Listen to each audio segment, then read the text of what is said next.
All right, guys, you are listening to the Splinterlands AMA. It is now 9 a.m. on August 20th in the year of 2021. When we do these AMAs, I ask that you can ask whatever you want. My only request is that you ask it politely. So if you don't like something that we're doing or have a question, feel free to ask whatever it is that you want, but just really, really request that you guys keep it polite and businesslike in the way that you're actually asking these things. All right, so I'm one of the founders of Splinterlands. My name or my username is Aggroed, and I help a lot with the business and marketing side of this. And my co-founder with me is Matt. Matt, do you want to say hi and let people hear your name? Hey everybody, great to be here as always. And so this is the Ask Me Anything portion. It's getting a little bit more chaotic, so I don't quite know what I'm going to do. If you guys have questions you want to ask, it's best if you type the word question, putting it in all caps like Pogier just did is really fantastic. It makes it easy to see the questions and be able to respond to them that way. Before we get going, I guess, Matt, is there anything just generally that you want to talk about? There's been a ton of server things going on. So maybe you can describe some of what we've been doing on the back end, how we've been changing up servers, and really just my math tells me that we're going to have 1 million active players by December, which is amazing because we're like 115,000 Spellbook owners and 85 or so thousand active accounts yesterday. But this thing is on such a tear that we're just gonna have like 1 million people here by December. So can you talk us through some of the development side, the server side, and what we're doing, what's going right, what's going wrong, what still needs doing in regards to all the servers, and just maybe even describe a little bit. I think some people still think that it might just be one server. Can you tell a little bit about our setup, just like in broad terms? Yeah, and I guess I'll kind of like pre-answer a bunch of the questions that I expect that we'll have. So currently, the development team is pretty much still exclusively focused on scaling and updates and all that stuff. And it's more than just, get bigger servers and things like that.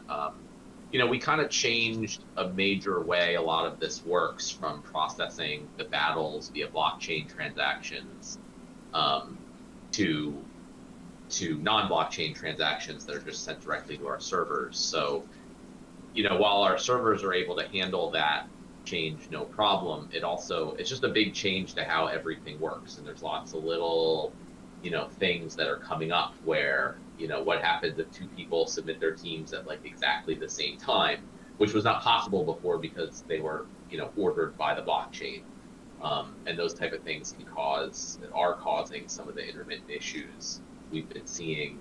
So we have to go through and kind of update our code to handle those situations properly. On top of that, for scaling, it's not just server and technical stuff. We also have to scale our customer support operations, and that's not only getting new people, but we also have to create new tools for all those people to be able to access the data that they need, make the changes that they need. So there's been a lot of work on kind of back end administrative tools. There's been a lot of work on setting up our customer support things. There's a new support form that can be filled out. So that's kind of our primary focus still currently on the development side, which also means that unfortunately feature development and roadmap dates are all pushed out for right now. We don't have dates for those yet. So all the questions that I expect there will be of when this, when that. The answer is we don't know right now. And once we have kind of everything set and running as we need it to be to get to the player growth that Aggroed mentioned, then we will have to go back, kind of re-review where we are with all of those projects and come up with new timelines and dates and kind of get back working on that. So, to pre-answer all the questions about when this or when that, the answer is we don't know right now. And then, any customer support related questions, I'll just mention also that, we're still pretty backlogged and behind on customer support things, and we're still working to, we brought a whole ton of new people on that are all from the Splinterlands community, so that's awesome. But it takes time for those people to get up to speed and, on how to answer questions and respond to different requests. And at the same time, we're also still working on adding more administrative features for those people to be able to handle those requests. So, we just, again, have to ask for everyone's patience on that. But ultimately, all these things will get resolved and we will be able to support the growth that we are seeing, which, should just be a huge benefit to everybody here. So, ultimately the end result should be really good. And I'm definitely looking forward to that. So tell me, do you think that we can handle this growth? I mean, what's going to happen to the servers or everything else? Will the front end website be able to load? Will the players be able to play their games? Will financial assets be secure? Like, tell me, I'm sure that there's lots of people that are freaking out every single time that, one of the things I wanted to share is that, Splinterlands is not just one server. Splinterlands is now dozens of servers. And every time that one goes down, for whatever reason, people are freaking out and, not that I want to like placate or just play into the most like worrisome group of people, but can you talk about our ability to scale? Can the Hive blockchain scale? Can our backend servers scale? Will our website be able to scale? Like I know that there's lots of changes that you're working on, but ultimately, do you think this infrastructure can get there? Well, yeah, of course. I mean, in the grand scheme of things, like we're still relatively small, and even with like 1 million active players, as far as like large games go, that's still small. So it can definitely be handled. But like I mentioned, a lot of how things were built was not necessarily with that in mind to date. So there's work that is being done now to kind of transition things over, starting with moving the battles off the blockchain. And a big part of that is just using the blockchain more efficiently. So the blockchain can definitely scale to handle everything we need. We just need to do some work to make sure we're using it in the best way possible. And then we need to update, things in our code base to be able to take advantage of the scaling opportunities that are there.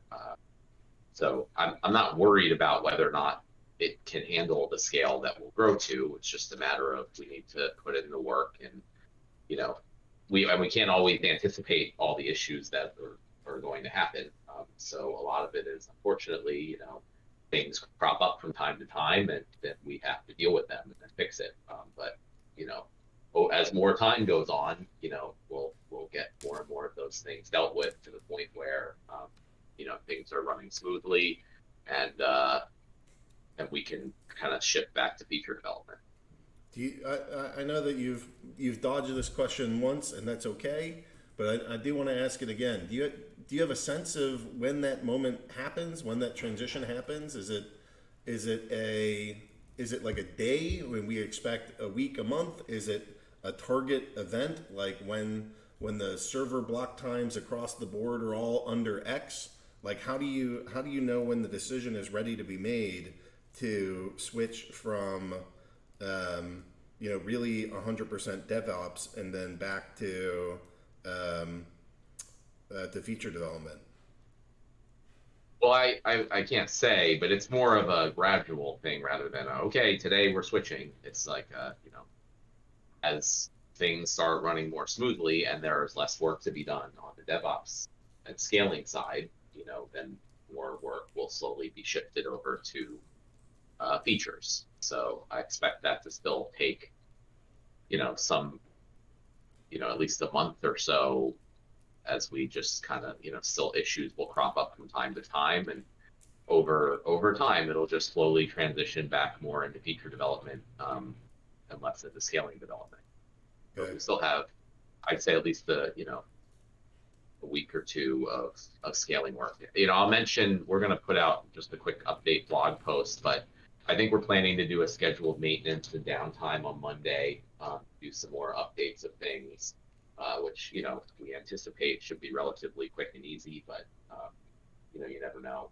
But yeah, so I'd expect, there's still a lot more work and stuff to be done on the DevOps and the scaling and the maintenance end, and just making everything a lot more robust. I mean, and then also just in general, as projects grow, earlier in projects, you work a lot faster, and you kind of put things out a lot quicker with less testing because it's just very early. There's not a lot of value in the system. And as things grow and there's more value in the system and there's more consequences to what you're doing, development work has to slow down in the sense that it needs to be tested more carefully. It needs to be reviewed more carefully because bugs and issues have a much bigger impact, now when there's hundreds of millions of dollars in total in the system versus, even not that long ago when there were single digits millions of dollars in the system. So, we kind of, our processes will need to change, and there's a lot of work in just kind of getting that system ready to move forward. Okay, I think that's a good background.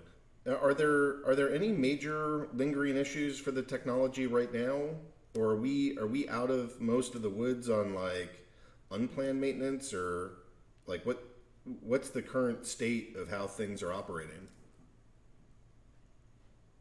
There's still been some intermittent issues, particularly with processing battles, that again have to do with the fact that we've gone from everything ordered by the blockchain to kind of unordered and real-time processing of that. So I'd say that's the last kind of major issue that we're working through. And then aside from that, it's just, updating servers and processes to get the next 10x scale handled ahead of time. Okay.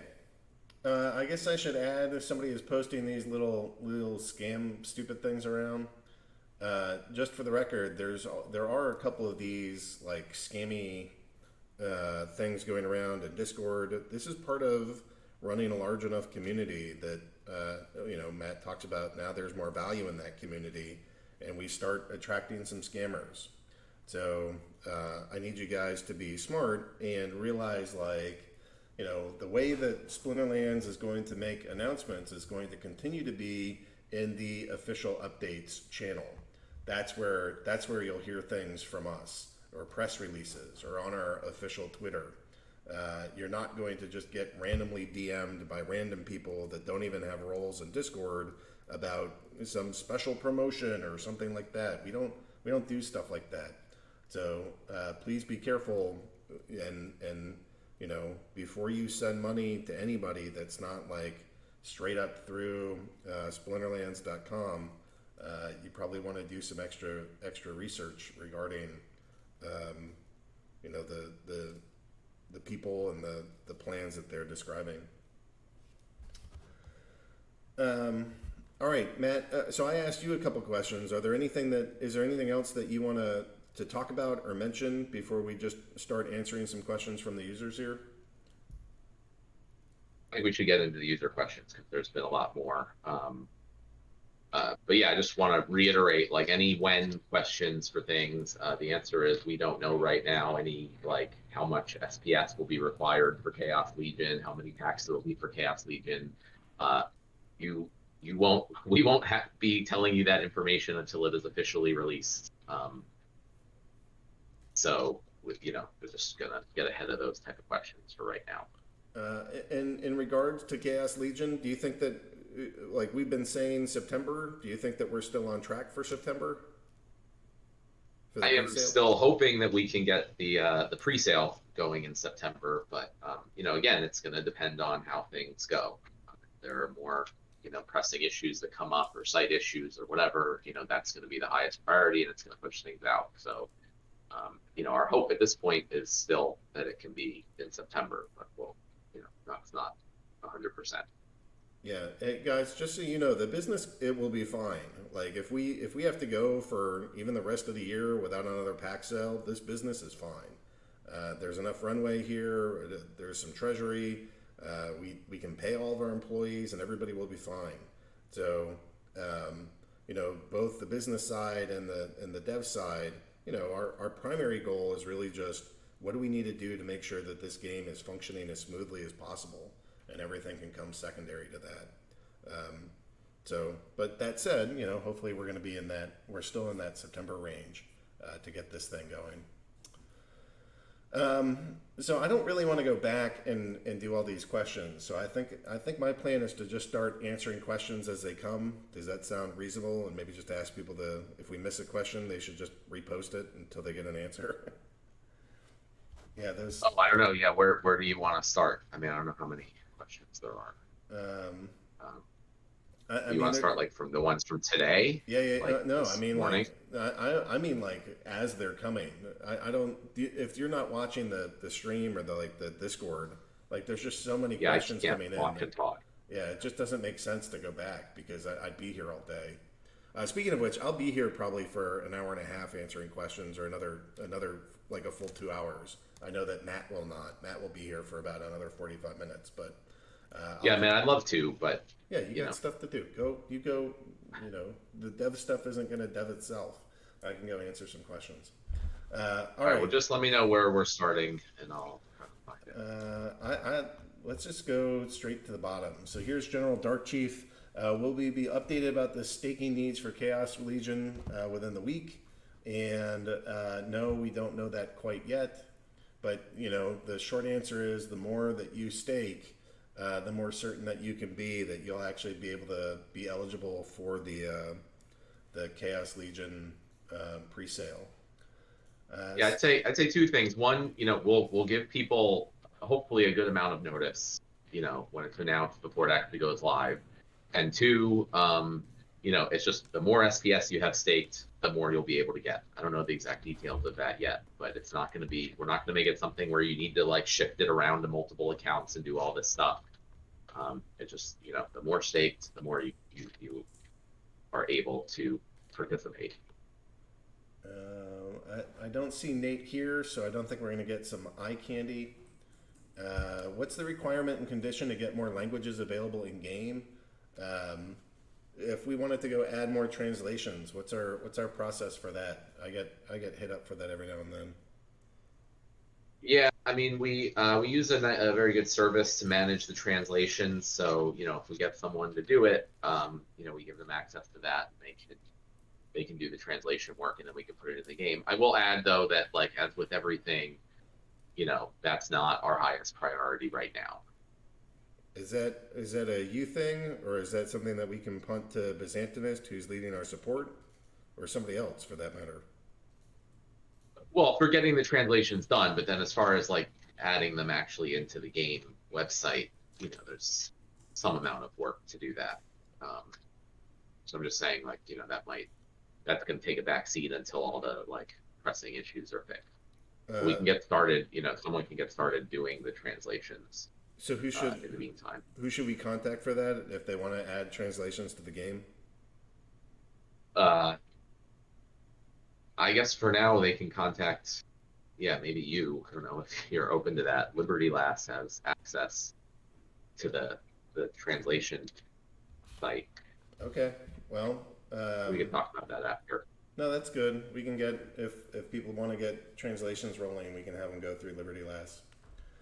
All right. Next up, are we going to delay your stream? No question. I don't think it's a good idea if it allows one players to play with multiple IDs. There's a lot of questions about allowing multi accounts. Multi accounts are just allowed, so you know.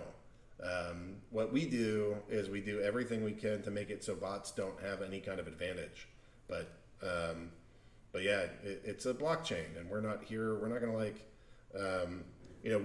we decided to start KYCing people for fiat purchases because we were losing money because of it. So it's not, we don't have any plans to force you to ID or anything like that. Like if you wanted to give us money, you know, we have financial concerns personally for the business, but you know, we want accounts to be, you know, it's your account. You're free to interact here, and we're not gonna be Big Brother and tell you yes you can play these cards and no you can't play those, and you know this account's allowed but that one isn't.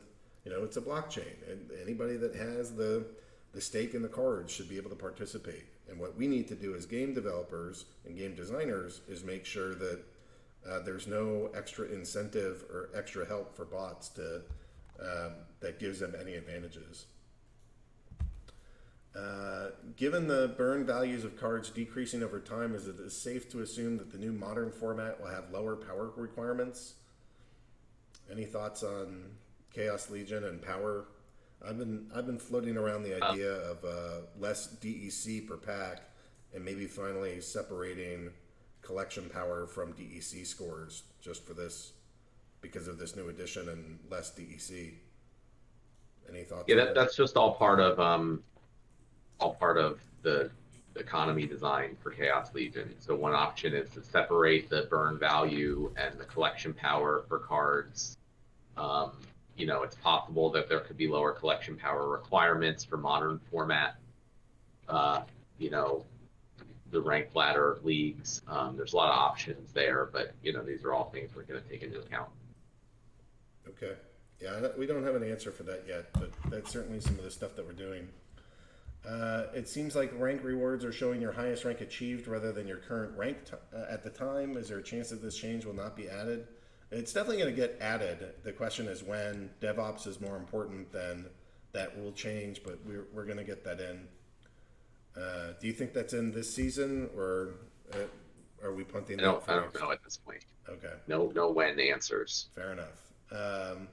Do we have a sense of when Rift Watchers will be added? Is that after Chaos Legion? That's after Chaos Legion. There you go. Any updates on the new reward cards or the sneak peek at land stuff today? What about reward cards? Because those are reward cards will be after the pressing issues. I don't have a when date for that, but yes, a lot of the reward cards are going out of print, and they will be replaced by, or have been already replaced by, dark energy crystals of similar value, based on the burn value of the cards, until the new rewards cards can be released. All right, but those things are coming. Yeah, Chris Roberts is telling me he can show a new reward card. Go ahead, put out.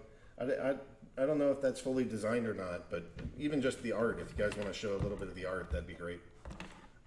Marketplace on mobile app. Also convert other potions to quest potions. That's kind of a funky idea. The marketplace on mobile app, marketplace, guild brawls, tournaments, all that stuff is in the works. It's just not the highest priority. What do you think about that idea of converting legendary and alchemy potions to quest potions? Yeah, I'm not sure. I haven't thought through that. You know, generally our thoughts on the alchemy and legendary potions is just a way of encouraging people to want to get and buy packs. But you know, I understand that people who don't or can't buy packs, you know, aren't happy about getting quests and or legendary and alchemy potions that they're not going to use. So I'm generally open to like coming up with other ideas for them, but again, it's not really a priority right now. The card and lore have been amazing so far and have lots of diversity to help lots of players get immersed in the game. What are some things that help the card artists from creating cultural incentive cards? Will there be one time a card art contest for a limited official card as an incentive for us to promote the game or something? I'd be open to having some, like a big old contest that Nate can judge to see if there's a card that we can introduce from the community. That'd be fine. I mean, we at times, if you guys have like serious suggestions, you can contact Chris Roberts and just share. You know, we like having different communities and different cultures represented. So if there's some like mythical creature or something that's really important to your culture or community and you want it in the game, message Chris Roberts and have a conversation around it. Nate's not around. No eye candy. Uh,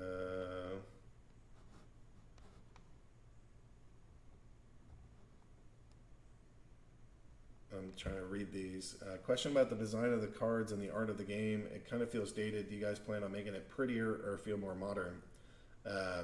Yeah, check out the card. Hopefully that's down there. It should look great. Is it possible or any plan on creating in-game products like packs or skins that can purchase using SPS? Yeah, Matt, what's your take on SPS related purchases? Either accepting it for value or exclusive rewards for spending SPS? I mean, yeah, obviously it's in our best interest to do everything we can to, help provide value to the SPS token in the game. So I think all of the above is, probably going to happen and more in the future. Great. Please describe the ultimate vision. When the lands turn as big as Clash of Clans, will you have anime? Will you fill arenas for tournaments, cosplay contests? Paint me a beautiful picture. Yeah, I mean, one of the next things I want to do is try to get a meetup for all the Splinterlands guys, possibly in Philly, maybe in Puerto Rico. I don't know, but try to get people together. Um, I have a broadcast going on tomorrow from it's 3 to 5 um, for a tournament where you can win some beta packs, and I'm starting with the Champion League, but I'll move that down in the future. Trying to get a sense of time and all that, but yeah, definitely want to see. I told Nate I want to get some like character backstories. Like in League of Legends, when they introduce a new character, there's usually some kind of story. Like when Kench was what is it, Tom? Kench, he's like the Louisiana crocodile that's down there, and he eats people. Like there's a whole bunch of cool stories about him. So maybe it's not like a full length Netflix special, but I definitely want to start seeing some content created that way. So hopefully that's a good piece of that. What's my personal goal and team's goal for now that we've passed the previous goals? Yeah, I want to build some partnership games. I want to get some major brands to use our system to white label what we're doing and build either major sports simulations or other types of entertainment simulations, but using already nationally recognized brands. I think that would be huge for this. Matt, what do you have? Like, I know our short-term goal is stabilize the servers, but do you have a more moderate-term goal of what you hope to see for the game and the ecosystem? Well, I mean, I feel like it's the same as it's always been. I mean, we want to have this be, a large kind of mainstream game at some point, like other mainstream games that are out there, and be one of the first blockchain-based games to do it. So, we certainly have not surpassed that goal at all. So we're just working to go there, and that should, hopefully be just amazing for everyone who's here now. That's still the goal, I think, at least for the main Splinterlands game. And yeah, there's long term we want to make other games in the Splinterlands ecosystem, and lots of other different things, outside the current trading card game. So for any type of new bug or issue that comes up during the day, what's the best way to forward it to the team? How do you want players to communicate their problems? I think generally tech support or the support.splinterlands.com, form is good. And then the customer service team, which is led by Byzantinus, can look into that, see if it's really an issue and the severity or the, amount of problems it's causing, and then forward it to the development team as appropriate. Where's the support ticket form? Like, where on the site can I go? It's not on the website yet. We just got it up, but it's at support.splinterlands.com. Or you can also leave a message in the tech support channel and Discord, which we're working on getting more people, to be monitoring and responding. Sweet. And,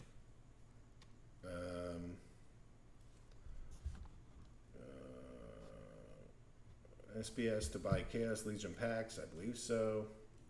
Can you develop a card wish list with notifications? I have several cards I'm waiting for better rental prices. It'll take a while to scan them all several times a day. So little things like that are exactly what we want third-party developers doing, because you don't need Splinterlands to do that. There's all kinds of smart developers in the community that can make little tools like that are not core development pieces. And I'd say check out peakmonsters.com, and potentially other third-party markets that may offer those features. Yeah, Manser, if you wanna show something, go ahead. Any of the guys that are part of the team that want to show stuff that they're working on and get a little feedback or something, you guys are welcome to do it. Is there a way for me to select a card to be continually relisted for rent after the contract ends, or returned to me with a notification so I'll know I need to do something about it? Currently have no idea when my rentals end. I think it is already automatic that they get relisted. How much will the Rift Watchers cost? Will it be buyable with credits? The Rift Watchers, we're treating that like another dice set, right? Where it's either DEC or potentially SPS payment only, not every type of crypto, and that's going to be some kind of burn or something. Is that still roughly the plan? Yeah, it'll be like Dice, which was only available to be purchased with Dark Energy crystals, and the goal of that was to provide more value, specifically to Dark Energy crystals. But likely there'll be some SPF added into there also. SPS will become an option for buying cards. Yes, we believe so. The tokenomics of SPS be like DEC? Probably not. Question: can we add verbiage to the DEC info modal? Well, if you click it, you can find the ECR. Just click into that and you can get more info. No, we're not really going to do much with potions and any kind of short-term thing. Can we at least expect that you will prioritize the server and accommodations first before other updates line up? Yes, that's all that Matt's been sharing, is that DevOps is number one, features is number two. What's the average number of users the servers can handle at any given time currently, and what's the goal for scaling this? That's not a bad question. Do you have thoughts on, how, what, without making any other changes, do you have a sense of how much bigger we can grow currently? Well, we can grow a lot bigger with the current. It's not as simple as like our servers can handle this many players and then we need bigger ones to handle more players. It's our servers can handle easily the amount that we have now and more after the updates we've done. But there are still some intermittent issues that are happening from time to time, which aren't really, generally related to the number of players, but, are related to the number of changes that we've had to make in a very short time period. And we have to resolve all those issues first. So, there's a lot of things at play here, and it's, not just a simple like X servers support X people type of thing.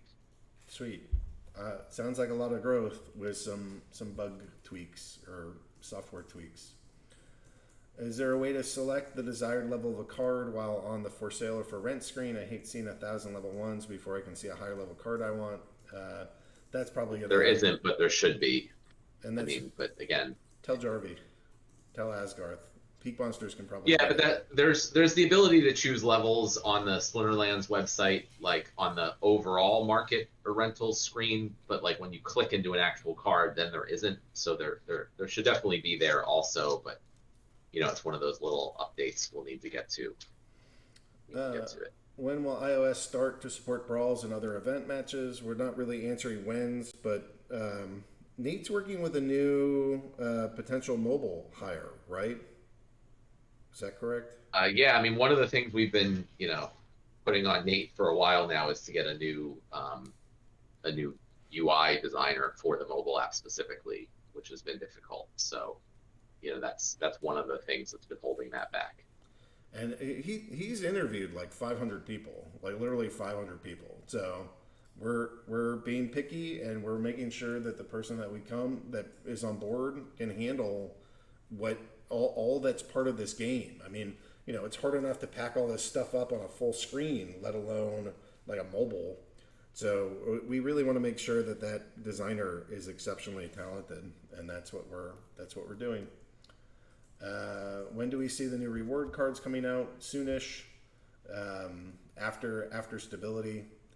Please remove card to the marketplace that is already rented out so that other players could not mistaken to rent the cards that have a cooldown.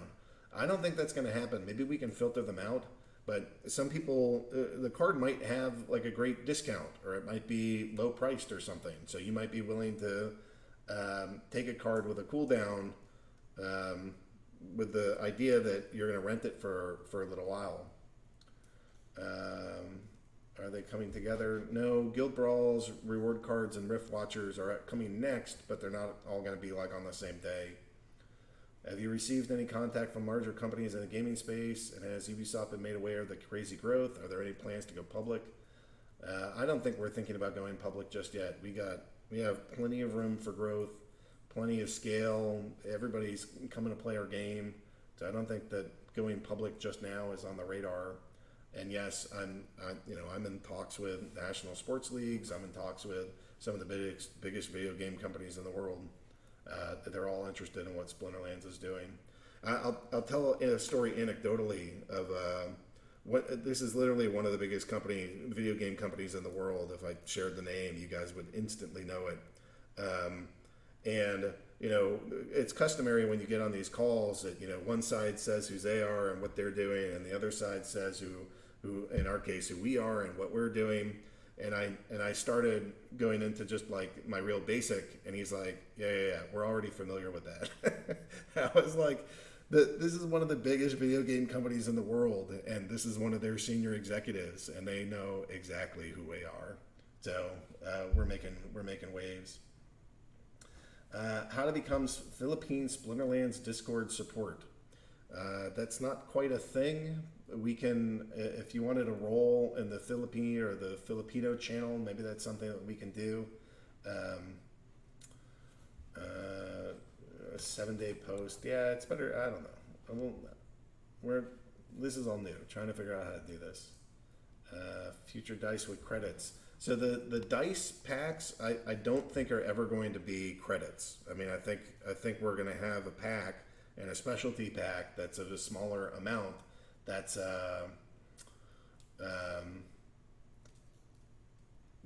only going to be purchasable by DEC or SBS or other in-game currencies.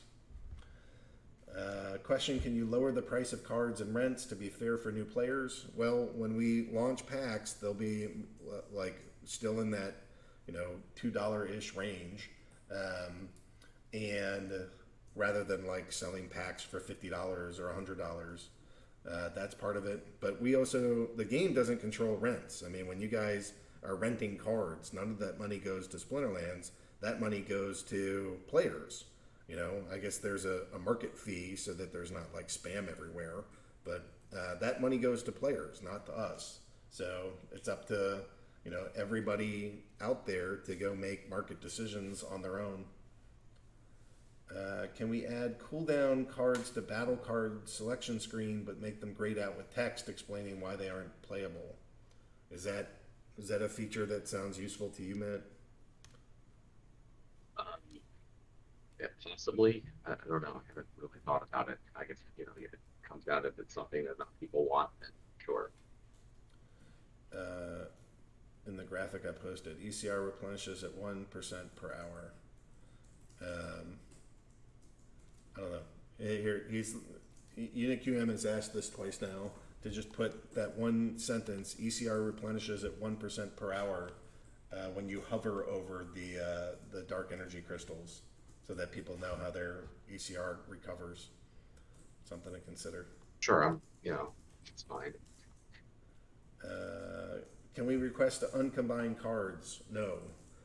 That is a feature, not a bug. Is there a possibility of a price hike for potions and spellbooks?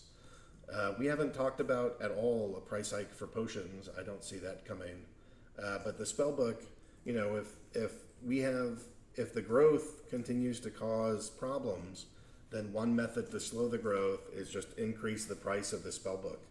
So I Well, have, not just, I mean, not just to slow growth. I would say that's not, I mean, that would be like a last resort. But the whole idea of a spell book and that the need to purchase it is because there's real value unlocked by being able to play the game. Um, and I think, uh, and the idea is that like if anyone can just create any number of free accounts and then extract value from the system, that is a net bad thing for everybody.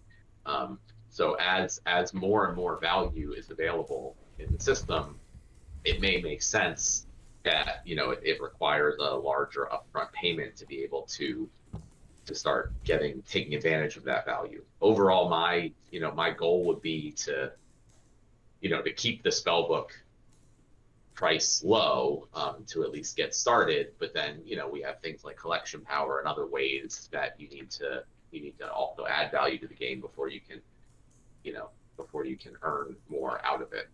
So there's a lot of ways to do that.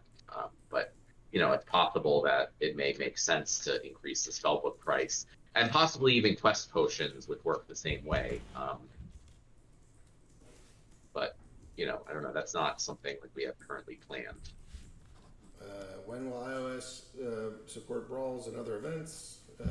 When we can get them? Is it real that current rank before the season ends is the basis of chest reward? Highest rank achieved. It's currently highest rank achieved. We're going to try to get it in for the end of this season. That it's your last rank before the season ends. But DevOps comes before even that. Is it possible to add a notification when a rented card is refunded by the owner? That's another product ad, maybe, but that's not a priority right this second. Can you fix a monthly limit purchase in the mobile app? Do you want to talk about why we have monthly limits on these things? Yeah. So right now we have an identity verification process that is required to go through to make additional purchases using fiat currency, which we've just been forced to do due to fraud issues. That's not currently available in the mobile app, so you'd have to currently go to the desktop website and go through that process to kind of to verify your account, and then you'll be able to make more purchases in the mobile app. We are hoping to get that process available in the mobile app as soon as possible, but that is going to be required to do that ID verification to make fiat purchases. What about potions on land? I don't think that we're doing potions for land. What is the future of SBS? Well, that's sbs.splinterlands.com has a lot of answers about that. Did you expend money buying car? Very much. Question: when will you publish an updated roadmap? As things have changed, meanwhile, I'm not sure what comes next. So we did a little bit of roadmap posting just yesterday or the day before in the Gold Foil Press, but a lot of it is still TBD. I mean, scaling and DevOps, it's not like a set timeline, and it just has to come first. So whenever those things are in a comfortable spot, like Matt says, we'll get back to the feature design. Are there plans to develop esports scene of Splinterlands? Would be a great way to showcase the game, make it competitive, and be watched by millions around the world. Well, yeah, that's part of why I'm switching my Saturday broadcast to doing live bracket tournaments and seeing if I can't, I'm working with Zen Sports to try to get us both to up the amount. The bracket predictions seemed really fun. We had 750 bracket predictions that got submitted, and that was for a couple $100 worth of cards. So, that's pretty good engagement for that. Happy to do that. And Splinterlands has like an enormous amount of assets that we can put out for tournament rewards and things. So, we don't just want to throw them out to like the community randomly, but if we can have some well-designed things and have some good prizes, when we get airdrop cards and we use those, it's not like we just sell them on the market. We use those for events, and those are the prizes that are part of of some of these tournaments. And as we get a process around that, I think we can get bigger and bigger prizes. And now that the asset values are higher, We have a couple thousand beta packs. We can award those. I mean, that's a couple $100,000 of prizes in addition to all the other hundreds of thousands and millions of dollars of DEC and SPS and cards and potions and all the other stuff that we award. Um, so yeah, and we also brought on board Tanzo, who works part time with us, who has done some producing of events, and all of this is headed in that direction.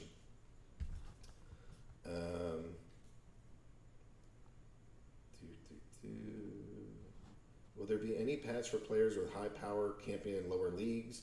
These players make matches in Bronze League and Silver miserable because they're stomping with their overpowered cards. Any thoughts on that, Matt? Well, I mean, the lower leagues have the card level cap, and in theory, players who have higher level cards toward the level caps will have their ratings increase if they win a lot, and then should hopefully get matched with people with similar level cards. But in general, if that's not happening, or there's other things happening that are causing problems, we just have to look into that and try to match up players more appropriately. Question, I don't know if this has been asked before, but will Chaos Legion be purchased by DEC credits or SPS? Chaos Legion should be purchasable by all of those. Yeah, so Chaos Legion is going to be just like Untamed, basically, which can be purchased with credits or Dark Energy crystals, and then we plan to allow the purchase of credits with SPS tokens based on their market price in the near future. I've been watching this game since the alpha card launch, and I think the game has made amazing strides in both look and feel. Are there any plans to improve the overall animations? In some cases, add 3D elements to compete with the look and feel of larger games such as Hearthstone and Gwent. Yeah, we have artists, and there's been like little sneak peeks of this, but that kind of content takes a long time to make, and it's actually pretty expensive too. Like a 3-second animation is probably $100 or $200, and there's a whole bunch of these that we want to add. So that kind of stuff is in the works currently, and I hope to see the visual aspect of the game just get a nice overall, and Nate's really leading that charge. But that's a beast. Yeah, I'm sharing my screen. Oh, here's one of the reward cards. This is the Jin. He looks pretty badass. I don't know. Do you guys like this card? Because I don't know. I feel like we're leveling up our art, and it's excellent. So it seems like you guys dig it. How is your scale strategy in the near future about cards and new additions? We have seen that dice packages have sold out. Are you pretty sure that you want the new wave of players to be satisfied soon with the new additions? Do you want to talk at all about our strategy for how we're figuring out like Chaos Legion, maybe not specific numbers, but some of what goes into how we make that decision? Yeah, I mean, there's a whole economy design about it. How many packs there are leads to how many total of each type of card there will be, and then using the combine rates for the cards, that'll say like how many total max level versions there can possibly be, and we can estimate how many will be in the ecosystem. Compare that to how many players we expect there will be active in the ecosystem, and we try to make sure that players can get decent access to cards while still making sure they're not overly abundant, so there's value to them.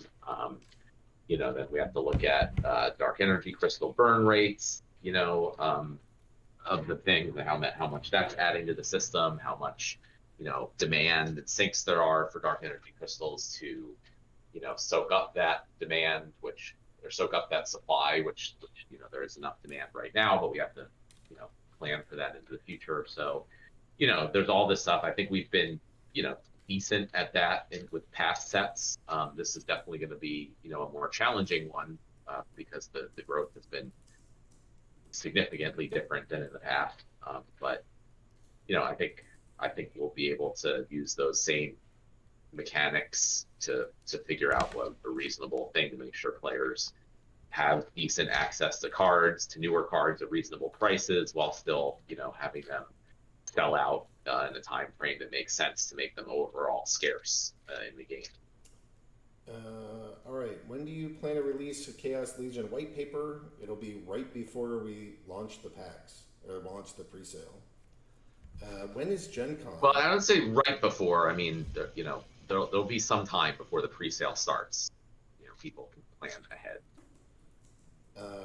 Bulldog, when is Gen Con? I should probably go to that and get a booth and all that. It's still kind of COVID-y, and I'm not scared of COVID. I'm scared of people that are looking to enforce COVID. Those people are terrifying. So I don't know. We'll see. But I'm willing to travel and do some of this and go around. With the new reward set coming, will the old reward set be included in the chest? No, the old rewards cards will never be printed again. And if it runs out, it's getting replaced by DEC until we get the new reward cards in. Do you plan on addressing bots in the game? No, they're allowed. Do you plan to list on Binance in the future? We have a couple of different big exchanges that we're looking to list on. And we're in talks with a bunch of them, and we'll see how they go. Verified landowner designation. Yeah, I probably need to. I think I'm waiting until the release of land, but maybe I'll do it with titles. I've been thinking about that too. Of like, if you're a Praetorian, maybe you can have the be in that social Discord group. I don't know. I haven't thought it all the way through, but it's on my brain. Baffy's asking at 928, what's the current state of the new reward card and Legion ability stats? Are you planning to expand Evolve, the team that's involved in balancing the game abilities and design? Thoughts on how these cards are getting created and their stats and what's allowed in them? Yeah, no, I know, Boffy, that you really, really wanted to be involved in that. But I'm not, we're focusing on the scaling stuff in the game right now and the DevOps thing. So that is not, that's waiting until after that's done. Agnew feels extremely underpowered if compared to the other one mono legendaries. Is that on purpose? Reach is almost a non-ability, and the only great stat is a base speed. Cards like Lensmaster Pete, Theorosa, and Epona feel on an entirely different level. You want to talk about how governance might impact this? Yeah, say I don't know. I haven't specifically looked at that with all the other stuff going on, but sometimes we might not get a card. Some cards might be less powerful than we hope, or vice versa. And like Aggroed said, hopefully in the not too distant future, we'll start to have our governance system in place where players can start to just propose and vote on changes to cards. At Adventure, where we fight AI to go up the tower, some levels require help of another random player, like a tag team against AI. Yeah, I've thought about this. That to me is possibly one of the boss fights that we'll include. Roll up the tower, fight a bunch of teams, and then fight the boss. But that's gonna be later. But that is one of the boss fights that's on my brain. Date of release of titles and totems. For the market, that stuff is all delayed and not the highest priority. Why is there limit purchase in mobile? Because of scammers and fake purchasing and people that try to steal from us. So that's like a financial safety precaution for us. When will SPS become available on Binance and Huobi, or even a top 5 exchange? It will change everything and can invite more players. We're in talks. We'll see.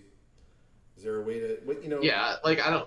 As far as exchange things, it's not like Binance and Huobi are like knocking down our door to launch the token, to list the token, and we're saying no. I mean, it's hard to get listings on big exchanges. We would love to do that, obviously, if we can, and we're going to do everything we can to make it happen. But I can't say whether or not that will happen because it's not under our control. And so for some of those questions, you guys should, the real answer, or the real thing to be doing, is directing the question to Binance and Huobi. When are you guys going to be listing SPS? So, hopefully it'll be there. SPS on ranked match, yes, you will get SPS as part of your ranked matches. and as your part of your tournaments. But it's delayed, but that will be coming. Is there any way to introduce a system where we can convert from a region and tract to lands? What do you think about that? When the land claiming is released and launched, which we don't have a date for right now, you will be able to redeem your region claim for the 1,000 plots, and then you can split those up however you want. And same with tracts will be, you'll get your 100 plots, but not before then.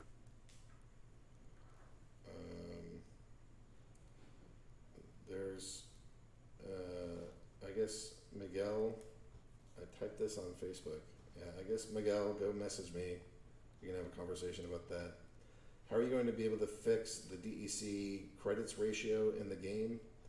Do you want to take a second to explain the peg to folks and sort of how give a little bit of information to new players on how DEC works? Yeah, so I mean, dark energy crystals, we accept them for a certain value in the game for purchases of things, regardless of what the market price is doing. So the market price of dark energy crystals is currently much, much higher than the value that we will accept them for in the game. I understand that this is causing issues for people who don't realize that and spend dark energy crystals to buy potions in particular, rather than using credits, which is a much cheaper price. And in the short term, we're just going to be adding a lot better messaging there to let players know that that's the case.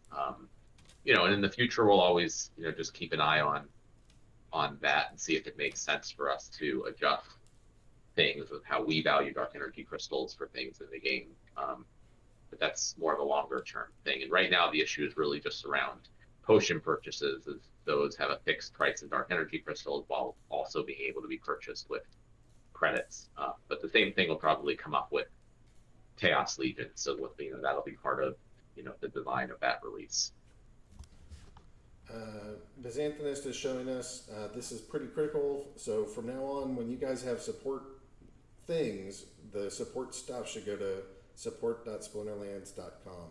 Support.splinterlands.com. Support.splinterlands.com.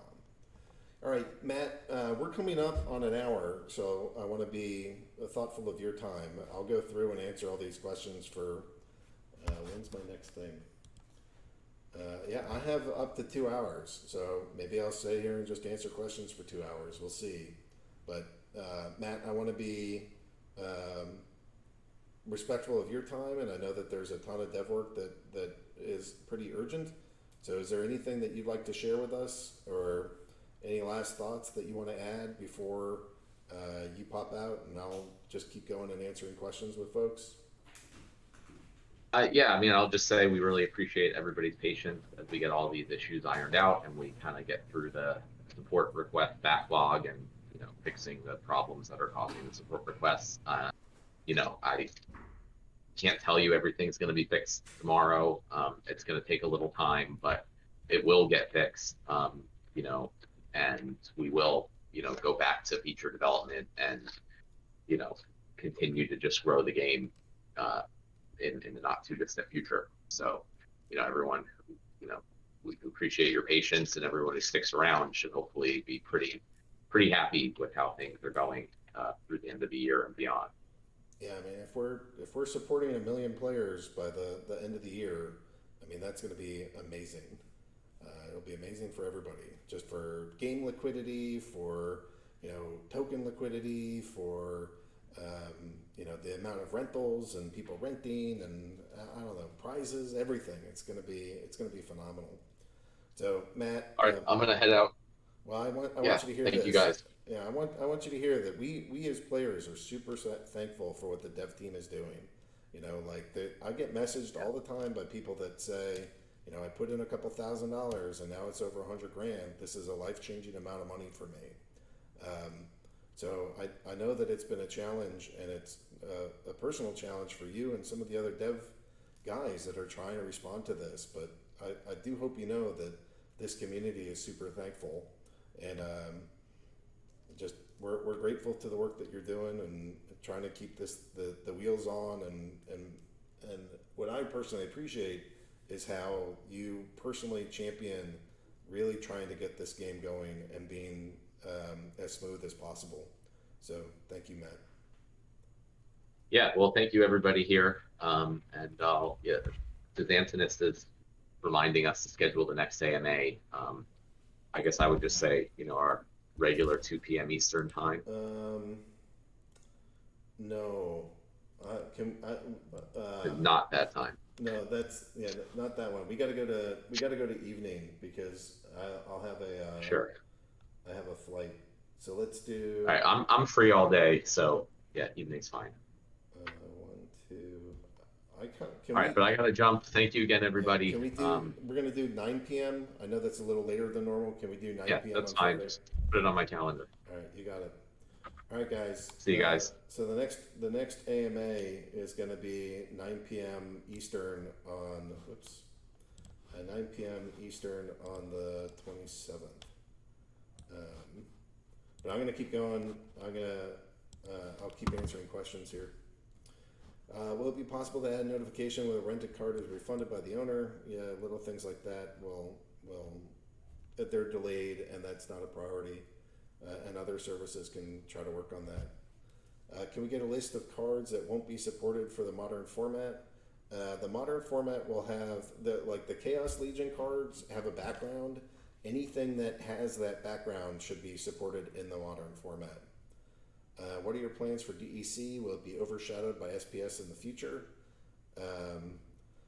I don't know how to answer that. What do you like? DEC is meant to be a fairly stable token that we can use to interact and have stable prices. And currently, because there's no cards being printed and there's huge demand for the airdrop, that went out the window. But presumably a year from now, when the airdrop stops and hoarding DEC isn't a massive advantage, it should come back down. If we release cards and we overdo the amount of DEC in them, maybe that will bring it back down. I don't know. We're trying to be, this is going to be a weird year, so we're trying to plan for that with Chaos Legion. Will it be overshadowed by SPS in the future? I mean, in terms of market cap, SPS has already smashed it. So I don't know what else to tell you. But all right. Will there be any advantage to pre-sale CL for skin collection holders? No. Holding skins will not help you with the Chaos Legion being able to get in early on the pre-sale. Can you make SPS an alternative with DEC in buying and renting cards? Sort of. We're going to, at some point here, and hopefully in the not too distant future, add the ability to purchase credits with SPS, and then you can continue using credits for buying cards and renting. And then the game will, do that transaction in DEC, but you will have spent SPS. Will you be hiring more support staff? An exponentially growing number of players must result in more problems. Yeah, so I don't know if we're currently adding more. I mean, I think we're just trying to get through what we're doing, and the next step is just making sure that there's tools to help them, because having people just having people doesn't do enough. They have to have tools, and we're working on those too. When is the release of new packs into the game? September is the pre-sale target, but if DevOps keeps lingering, then it might get pushed back. Are there any plans to adjust leaderboards? Lots of complaints about how they are dominated by people who should really be in higher leagues. Not at this time. That leaderboards is not like the next thing on the dev list. But if that really is a problem, that's the first time I've seen that. But if that really is a problem, we can look at that. What other questions? Question, can we get the list of cards that won't be supported in the modern format? I just answered that. Will the new cards make the old cards obsolete, tank their value? I can't ever tell you guys questions of what's going to happen next, especially with prices. Whenever I do, I get yelled at for the first thing, and secondly, I just don't know. I mean, I like to speculate and make guesses, but I tend to do that with my own collection more than anything else. Will the new cards make the old ones obsolete? So one thing I can tell you is that when we design cards, we have a spreadsheet, and the spreadsheet has a bunch of different abilities and stats, and you get points for this and that, and depending on the rarity and level, you get points for this and that. And we don't like stick to it 100%, but that's like the main way that we guide the creation of cards. And when we roll out Chaos Legion, it will use the exact same spreadsheet. And the reason that's important is that we're intentionally not inducing power creep. So like if we wanted to do power creep, we would either increase the amount of points that you get, or if we wanted to make the old cards more powerful, we decrease the amount of points that they get, and we're purposely not doing that.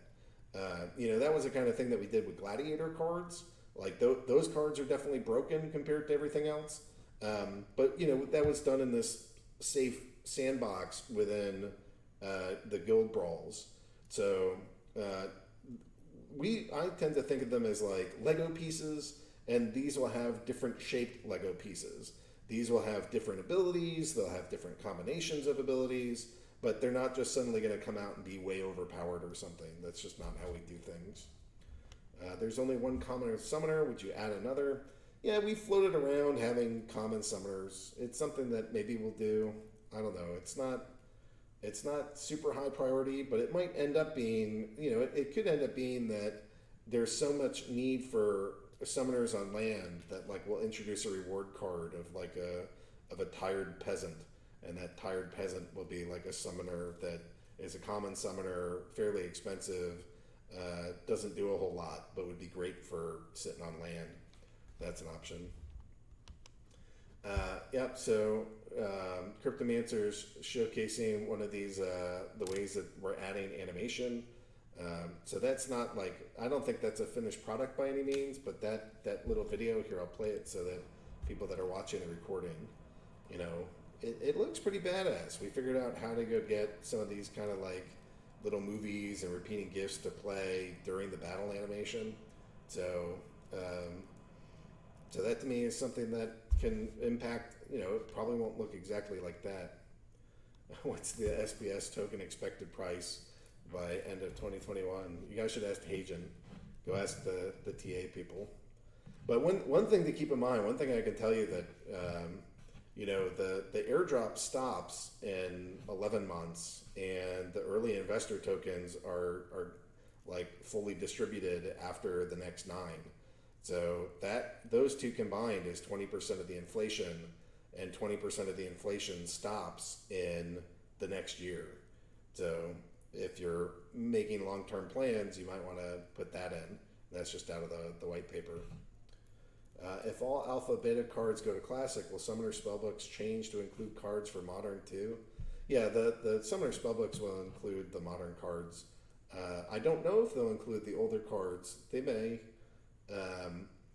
And just like when when those cards go to classic or the wild format, we're not removing any rewards from the system. What we're doing is adding another reward system.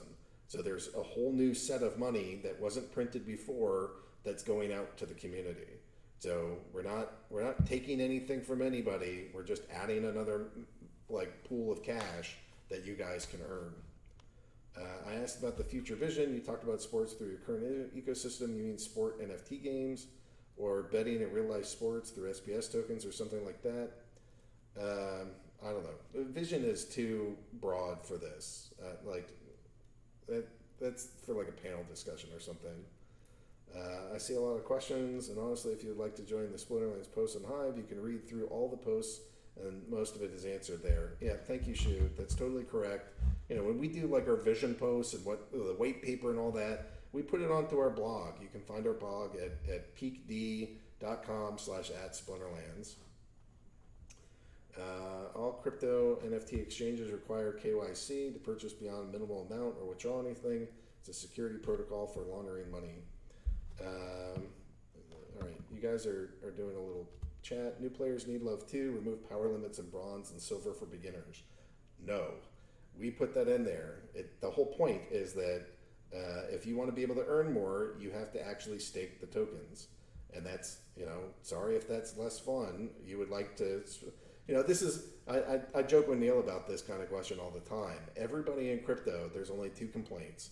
The first is, I want to spend less money and earn more and work less to earn that. And that's complaint one. And complaint two is, so-and-so is a giant jerk. And those are really, and like, I've been in cryptos since 2016, those are really the only two complaints. And this complaint goes along with that of like, I'm a new player. I want you to remove limits so I can earn more and spend less to earn more. Well, the whole thing is that if everybody is required to hold these cards and you can't advance unless you hold them, that's part of what's driving up the price and part of that whole economic system.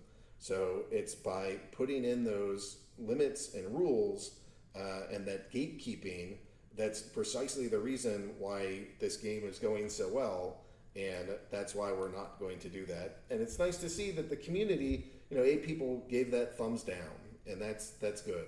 And so, Mark, I'm not picking on you. I see this kind of question all the time, and hopefully when you've been around a little bit longer, and you get out of bronze or silver, and you own a couple more cards, and you can kind of get a better lay of the land, you'll be like, oh, I get it now. Yeah, this is a really powerful tool and rule. Please add search tab on the marketplace. Yeah, that's great. Hey, Aggroed, is the BUSD, DEC, BNC LP an official pool? My DEC hasn't been counted on the snapshot. The BUSD, DEC, BNC. I don't know what BNC is. So, I don't know. I don't know what that is. Question, you said Rift Watchers will be purchasable by credits? No, Rift Watchers will not be purchasable by credits. Rift Watchers will only be purchasable by definitely DEC and quite possibly SPS. And Rafalski, hey, I still try to use your site a whole bunch, but but since we made some of the battle changes, I can't get updated stats. So please connect with the dev team to figure out what you need to do to make that more visible, because I definitely use that thing all the time. How do you address players hoarding cards? It causes new players to quit because they can't really buy, rent good cards. Well, that's part of why we're releasing new cards, but we want players hoarding cards, and then go rent them or hold on to them and sell them later. It's your choices, Who am I to say how many is the right number of cards for you to personally own? That's none of my damn business. You guys get to go make your collections however you want. Cool visual for card attacks. Mobile marketplace. I've seen this question a whole bunch. It's on the list. I don't know when we're going to get to it. Where can I see where my rental is expiring? Check out the rental tab. Question, do you intend to implement more mechanics to bring DEC back to its par value, or continue to let the market determine the value of DEC? It's possible we'll introduce other things, but nothing's on the roadmap. I mean, I think we're kind of stuck with high prices for the next year, and then I imagine that they'll come back down, but I don't really know. And again, Chaos Legion, depending on where we set the DEC per pack, and then the price per pack might impact that as well. So, I don't know. We got to release cards, and that's a thing. We're probably going to reduce the amount of dark energy crystals, but I don't know how much. It's actually a pretty complicated problem to talk through, and that's kind of the next major thing that we have to do as soon as the DevOps stuff is over. Is it possible to make a tab in the marketplace where you can select the cards you're looking to rent, like selecting favorited cards? Maybe that sounds like something that you could go get through Peak Monsters, or like a good thing over there. Nephilim, cherubs, and other named angels and demons. That would be fun. I'm good with that. When deck dump, sir. Yeah, who knows? It was mentioned earlier that multiple accounts for players is allowed. Does that mean a player can use a single ID for multiple account ID verifications? I don't quite know the answer to that. And we also want to make sure all the new hires love cats. That is not actually a requirement, not even slightly or remotely. You don't have to love cats. Is it possible to make a tab in the marketplace where you can select the cards you're looking to rent? Yes, you just asked that. Question, is it possible to change sale rental amount from dollar to actual credit DEC amount? No, the system is all built with dark energy crystals. And so hopefully when, again, I think it's going to take about a year for it to settle, but in a year from now when, the airdrop's over and people aren't like purposely hoarding DEC, my guess is that it kind of comes back to the peg over time. And as that happens, the rental amount, the DEC amount, and the credit amount should all be the same. Let's see. Is it possible to make a tab in the marketplace where you can select the cards you're looking to rent, like selecting favorite cards? Hey, you don't need to ask me 3 or 4 times. I'll just keep going down the list. Question, will you be hiring more support staff and exponentially growing number of players? I think I already answered that. Oh, Carbuncle, Incubi, Succubi, and Oni. Those are good too. How is your scale strategy in the near future about cards and new additions? We've seen that the dice packages have gone sold out. Yeah, so we're trying to figure that out. Will there be a Splinterlands merchandise shop payable with DEC? I built one and then we never got it implemented and now it's just been sitting there. I have like a whole company that wants to work with me on it, so I'll have that conversation. I don't know, probably. But, you guys are going to buy like 2 shirts, so it's a lot of work to not do a lot of stuff with it. So I don't know. When we've done merch, we haven't seen like hundreds of thousands of dollars of sales, and then it's all like a giant pain in the butt. So more like what we like to do is just find third-party vendors that like to do all this. Sirens, sure, I like sirens. Have you thought about increasing the price of entry, increase the price from $10 and or making books DEC purchasable only to burn DEC? We're not going to make the Spellbook purchase burn DEC. We have to make some money in some places. That's one of the ways that we're earning cash. Increasing the price, we've talked about it. That was earlier. My thought is if growth is too fast, we should raise it. Matt's answer is, well, there's so much value to having one that we should raise it.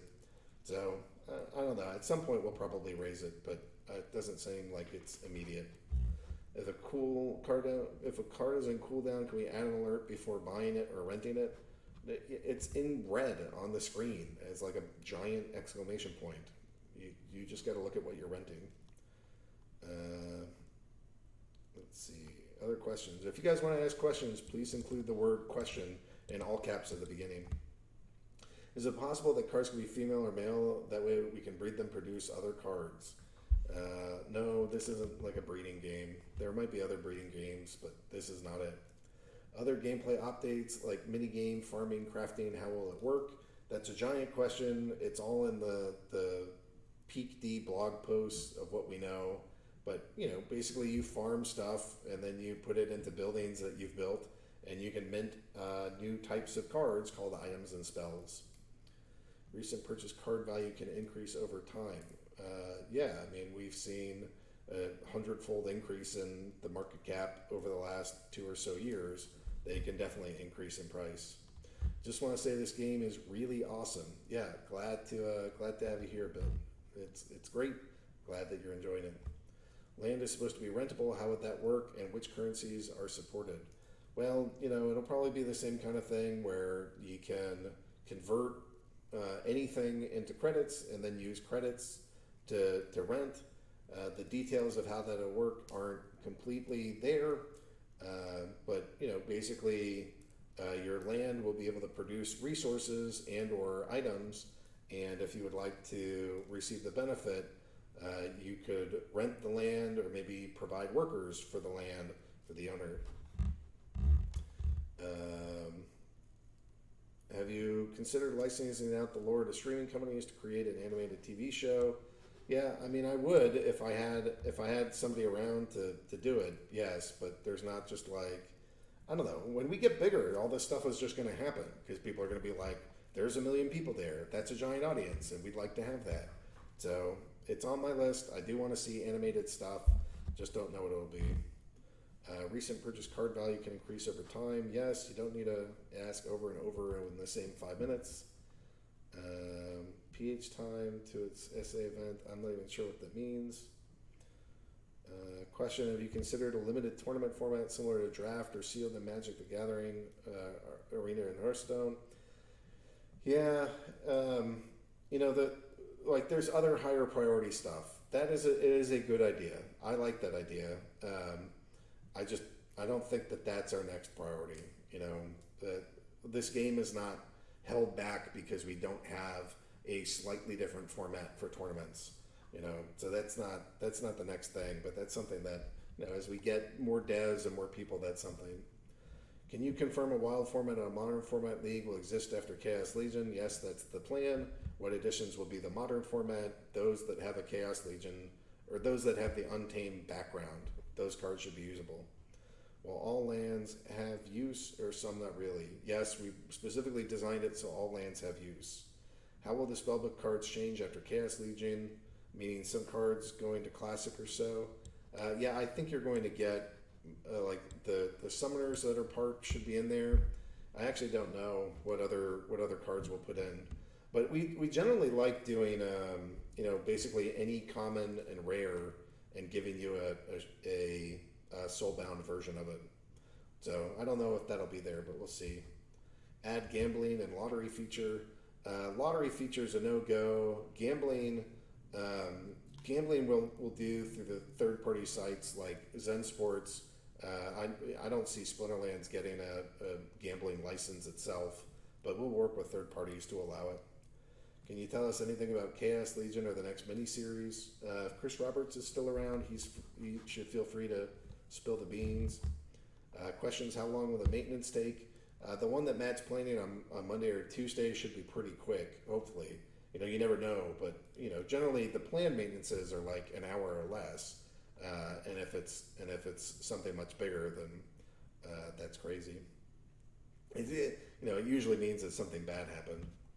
Are there plans to develop the esports scene of Splinterlands? It'd be great to showcase the game, make it competitive, and be watched by millions around the world. Yes, I have a stream on Saturday. We're starting to play around with this to see how it works. How many packs will be available for the upcoming packs, and will you scale with increasing numbers? Yeah, it'll be a lot more than what we did for Untamed, because we're just like growing so freaking much. But we also don't want to flood the market, so it's a balancing act, and the final number has not yet been determined. With the amount of new players joining daily, would you have a next series up as soon as Chaos Legion sold out? We've really benefited from having some downtime. Like, I know it's made the Dark Energy crystal price go freaking through the roof, but generally it's been good. You guys are buying cards from each other. So, it's cool news that Splinterlands makes X million dollars from card sales. Yay! And everybody celebrates. But the cooler news is the players within the Splinterlands ecosystem have made many, many millions of dollars collectively through card prices, rentals, prizes, and all that. So, my general theory is if we help other people make money, we'll make money too. So I don't think that, I don't want to say these things will happen exactly in a year, because, that there's so much flexibility in all this, like DevOps pushing everything back. Who knows? For all we know, the blockchain could go down for a bit with like the next hard fork. There's a million things to consider that make exact timing of this stuff nearly impossible to predict. So, but one thing I don't think we'll do is, I guess part of this too is I don't know when Chaos Legion will sell out. So my hope and my goal as like support to Matt on the dev side is that Chaos Legion, whatever comes next, we'll have, I think it's Arc and Shadow, we'll have everything ready to go. And like, it'll be sitting on a shelf, all the content, all the lore, all the card art, all the skins, whatever else he needs to go implement it, it'll be sitting there on a shelf. But we won't know when Chaos Legion sells out. And we have so much development work to do that like getting that next pack up and running isn't like the next biggest priority. So generally what happens is we sell out, we're like, holy crap, we sold out already. We better get that next edition ready. So that's what that ends up looking like. So there's probably going to be a break. What are your priorities now? DevOps and partnerships. When will we see all market of dark energy crystals and CoinMarketCap also in any price in Trust Wallet? I don't know. Like, that hasn't been a priority. I guess I could submit something to CoinMarketCap now that they've listed SPS. But, like, the problem with it is that, like, then we have to do an ERC20 rather than the in-game stuff. Hive Engine things aren't listed. So what's the right price? What's the right contract? Like, CoinMarketCap isn't even really set up to handle what Splinterlands does in the way that we have like a token that lives on 5 or 6 different platforms. Like, people just aren't used to that kind of interoperability. We're kind of ahead of the game there, which makes like a single listing of price of CoinMarketCap for DEC kind of silly. But maybe we'll get the ERC20 up or something. The recent price downward for SPS due to the daily airdrop. Can you offer some staking monthly draw rewards instead of daily airdrop reward? Maybe reduce the airdrop daily and put it into monthly lucky draw to all stakers. No, we're not going to change like the white paper just because prices aren't doing exactly what we want them to do. The people that have the vision to understand where this is going, I think will ultimately be rewarded. It might just not be on the timeline that you guys might want. So we put out a white paper. We're going to stick to the white paper to the best of our ability. There are things that involve staking and spending and like giving us back your SPS at market values. Yeah, we'll do all that kind of stuff. But that's part of the white paper. It's not like we're going to redesign everything just to go squeeze another 4 cents out of the token. The goal is to build a good game first, and the economics should follow. How to retrieve failed purchase. You should go to support.splinterlands.com and put in a ticket. What are your initial plans for SPS utility? Check out sps.splinterlands.com. That's where the white paper is. What is the effect of SPS staking and buying Chaos Legion packs? The exact number hasn't been set. I did have a conversation with Matt where he seemed pretty open to the idea of a voucher system. And this is my favorite. My favorite plan is if you stake SPS, you'll get vouchers so that you can purchase packs in the pre-sale, and without them you can't purchase them. And in fact, we might just do a whole ticket system where now you earn tickets for having staked SPS, and anything that we sell might actually cost 2 currencies. One currency would be you have to spend a certain amount of credits to buy it, but 2, you also might have to have the cachet in Splinterlands. You might have to have enough tickets to buy it. So that to me is really a neat idea that we generalize it from just a Chaos Legion voucher to something a little bit broader, like a Splinterlands ticket or like early access ticket. And the only way to get those is by staking SPS and make it competitive. So how much SPS would I have to stake? Well, it just depends on how many other people are staking them. So that I had that conversation with Matt. It seemed to go fairly well, But again, all of this stuff is going to come down to like DevOps. If getting everything worked out is quicker and easier than some of our initial fears, then there's room and time to plan all this stuff. And if 3 weeks from now we're still doing a bunch of unplanned maintenance and there's a whole bunch of challenges of just keeping the site running, then everything is going to lag further behind. So some of this timing stuff and what is going to come next is really hard to predict, as long as DevOps is taking up the lion's share of our work. All right. Suggesting, can you add features like advanced spellbook to add a % chance to get cards and quest rewards and potions? I don't think so. Maybe. What is a daily airdrop as bigger reward than staking? Every day SPS is fluctuating, which is not good for the holders who stake their SPS. Why is it that the airdrop is bigger reward than staking? That's different for every single person, I think. I don't know. I'd have to do some math to figure that out. Can you spend a quick moment to show the SPS token, how limited it is, how valuable it is, and the future of the game, without mentioning price or promises you invest into it as a new user? Everybody's got to go do their own research. Honestly, I don't want to sit around and just sell you this thing day in and day out. There's risks. The risks are going to be that there's investors that came in early that might dump, and you have all this airdrop going, and they might dump. there's risk to that. The team is going to earn some, they might dump. So those are some of the risks. The reward is something like, you get to use this for governance, you get to use this for Oracle rewards as we go back and forth. You could get some special prizes, special tournaments, but you really gotta, I don't know. I don't want to be the guy that shows you this thing and says, buy it, buy it, buy it. Because honestly, everybody should go do their own research, make wise decisions, and not invest or buy things that you don't know as much about as you should. But one reason why I'm panic hodling the vast majority of the tokens I own is that I'm looking at the growth metrics and saying, we're going to have 1 million people here by the end of the year. We're at about 115,000 registered users now. That's a 10x growth. And I think eventually that kind of stuff will get priced in for DEC, SBS, NFTs, everything else. So, if that growth number is strong, I suspect things will work well economically. That's not financial advice. That's just my personal journey of why I'm panic hodling basically everything I own in this game now. What are the other hurdles, challenges being experienced right now other than scaling? Finding good people. Like like the game itself is not so specific that you need like a super finite set of skills to work with us. But it's really like, we want, the attitude has to be right. You have to be a gamer. You have to love this stuff.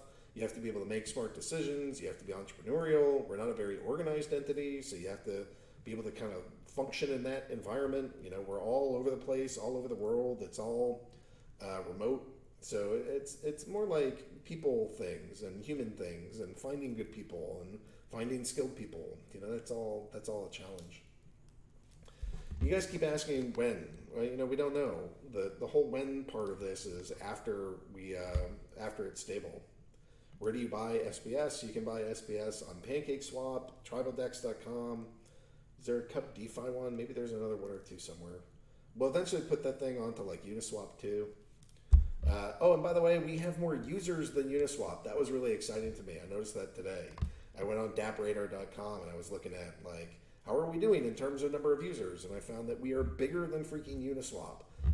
That was huge to me. We have twice as many active users. That was incredible. Any plans for another round of land sale? No. There are no plans for that. It's possible if we do another game, we might do another land sale. But no, land is going to be severely limited. Please push and shove. There's not enough for everybody. Question, do you have a spoiler season FOT? Chaos Legion, if so, when? I don't know what an FOT is. A thought? How about the hoarders? Will you limit the account per buy in your upcoming Legion packs? No. In part because you can't actually stop that. If I, like that kind of question tells me that the asker doesn't know enough about blockchain yet. So like, if I say there's 1,000 packs limited per account, you know what happens? The guys just make 10,000 accounts to buy however many different packs they want.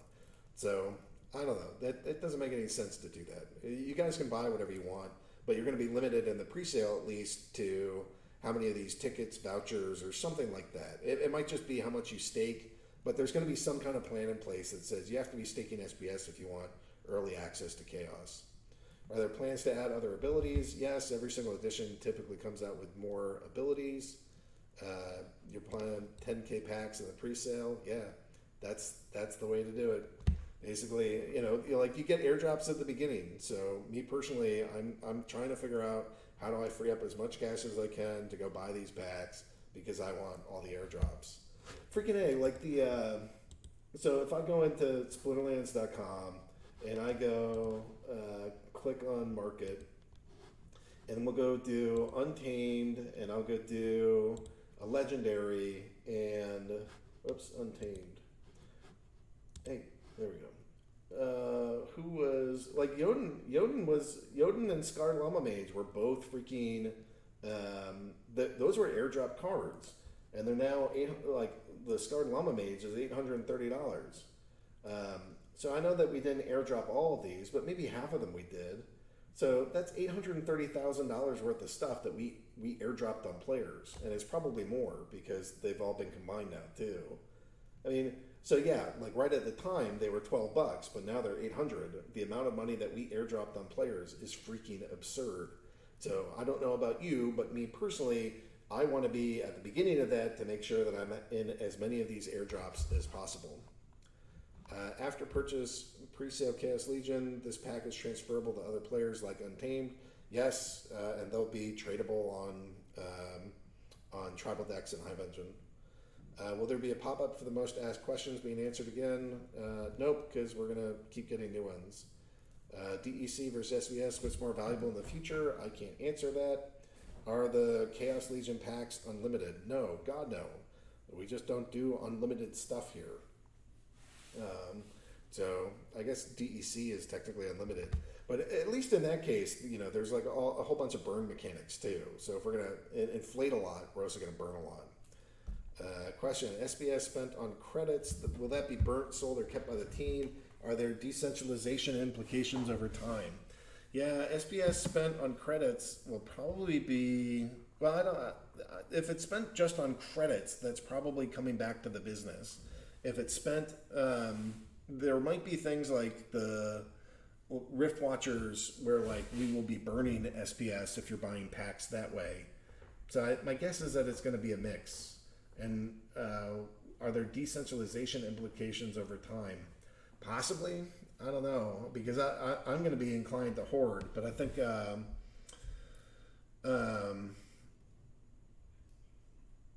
but I don't know. Matt's probably going to want to sell as soon as we get it because it's, you know, we don't really want to speculate with financial assets for the business. I don't know. That's a complicated question, Matt. All right. So all the Gala fans are wondering if you guys will ever come to the Gala platform. Do you ever see a day when this might happen? I don't think that we're moving blockchains anytime soon. I mean, we'll just keep integrating stuff. If you guys get like an NFT marketplace that's easy to add our cards to, then we'll probably do that. But I don't see, you know, like Hive is like a hard drive. Like, you know, when you're running a big game like this, I don't see a lot of reason to just like randomly switch out my hard drive.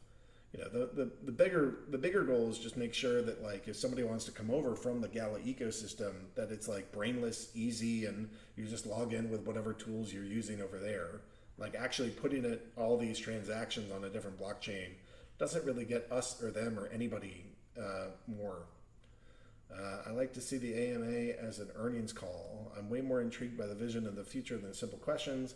How much SBS stake per one card pack? That's probably going to be competitive, but it might be something like, you know, a fixed amount. But I bet it's going to be competitive. I trust its dev team fully with fixing the packs and SBS stake. Then all of this will make it best for everyone. Great. How many Chaos Legion packs are going to be available? We haven't set the number yet, but you'll be the first to know. Don't worry. I sold SPS for Hive, then bought credits. Yep, you can do that. That works. You can. I don't know if you guys know this, but TribalDecks.com has like a pretty good way to go exchange. Pancake does too, because we accept the BNB, and I think we accept BUSD through Splinterlands. So some of, you know, just go, if you're earning SPS and you want to spend it, first trade it and then send it to us for credits. We considered slowing down the daily capture rate, a decline for players who can somehow verify they aren't bots. No, we haven't. Gal has 30,000 node decentralized network. All right, like that's fun and all, but you know, we built this game over here. It's a lot of work for not a lot of gain. When are you posting more tournaments? So yeah, it's on my list of things to do today because I'm going to be in Puerto Rico this coming week. So we should have tournaments that go out for another week or two.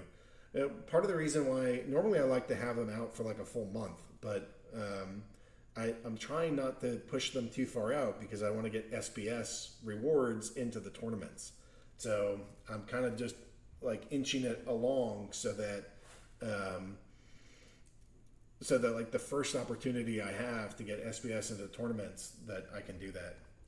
Is there an SPS DEC trading pair, pool, or farm anywhere? Yes, that's on TribalDecks.com. It has that.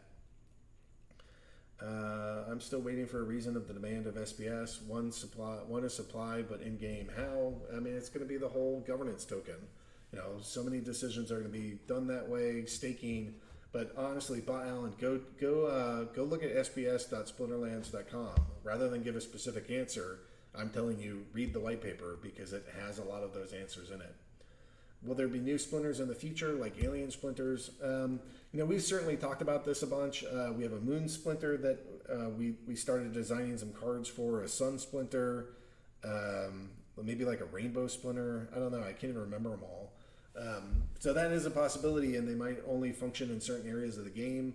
But it's a much bigger problem to do that than what we initially anticipated. So yes, it's a possibility. Yes, I'm excited about it, but I don't think it's going to be anytime soon. I made a second account, forgot to use my referral link from the main. Is there a way I could still use the referral link? Yeah, go put in a support ticket at support.splinterlands.com. Are there ever DEC burned? If so, when and how? Yeah, we burned hundreds of millions. If you can check that out. If you use the rich list command for Hive Engine, you can see all the burned DEC. So how many? I'll actually go look this up. HE rich list DEC, and the biggest owner of DEC is an account called Null, and that's all the DEC that's been burned over time. So yeah, that's 100,000 million. We've burned 1 billion. Over 1 billion DEC have been burned. Like in circulation in total, I think there's something like 356 million in circulation. So we've burned 4 times the current amount that's in circulation. So that's why, I know that people were just kind of poking at DEC because hey, it's an infinite inflation currency. There's no value in those. Well, there's also giant sinks where it actually gets burned and intentionally burned. So that's another, if you're it's another way to look at the economics. And I feel like the economics of DEC have been strong. So I'll support the way we're doing things. How many SPS are out there? I think it's 200 million right now. How many Chaos Legion packs are available? None are available currently, and I don't know how many there will be. Why stacked SPS token reward percentage goes down from 450 to 207? And that's staked. Yeah, that's how these farms work. That there's a set amount of inflation, and that as more people are staking, the farming amount goes down because there's just more competition. So get in early and stake as much as you can early because you earn more at the beginning of these kinds of pools. Did I hear correctly that bots are allowed? Yes. If you guys want to ask questions, please put a question at the front of this. Given all the crap coming with the COVID nonsense, any plans to add the ability to make purchases with privacy coins for those avoiding KYC?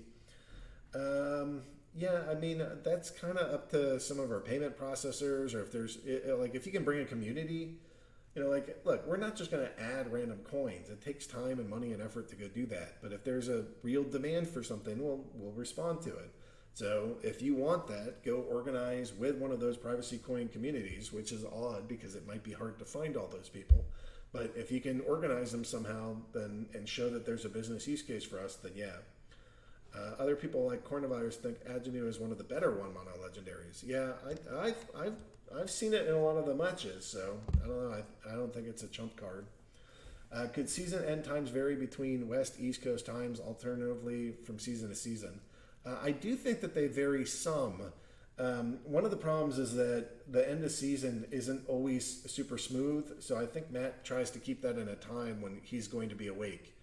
But you'll notice that lots of other things we change season to season. We're not quite at the point where we can change that one yet, but I think it will be. Do you guys plan on changing the price of spellbooks? Possibly. Definitely not going lower. It might be going higher. And for me, it's a method to slow growth. For Matt, it's a method to really treat the value that's part of being in this game. You can't just come in for nothing. You have to stake something or participate, and it's costly, but only because there's a lot of value that you're unlocking. So I don't know. It's something that we're considering. Hey, right back at you from North Dakota. Don't you know North Dakota is a great place to be? All right, so do you guys plan on changing the price of a spellbook? Man, don't just ask me the same question twice in a row. I got to scroll down this stuff. Could you start using a broadcasting feature when you post an official update so following servers get the message? Yeah, I thought I had done that. I'll go back and look and see if that's not set up right.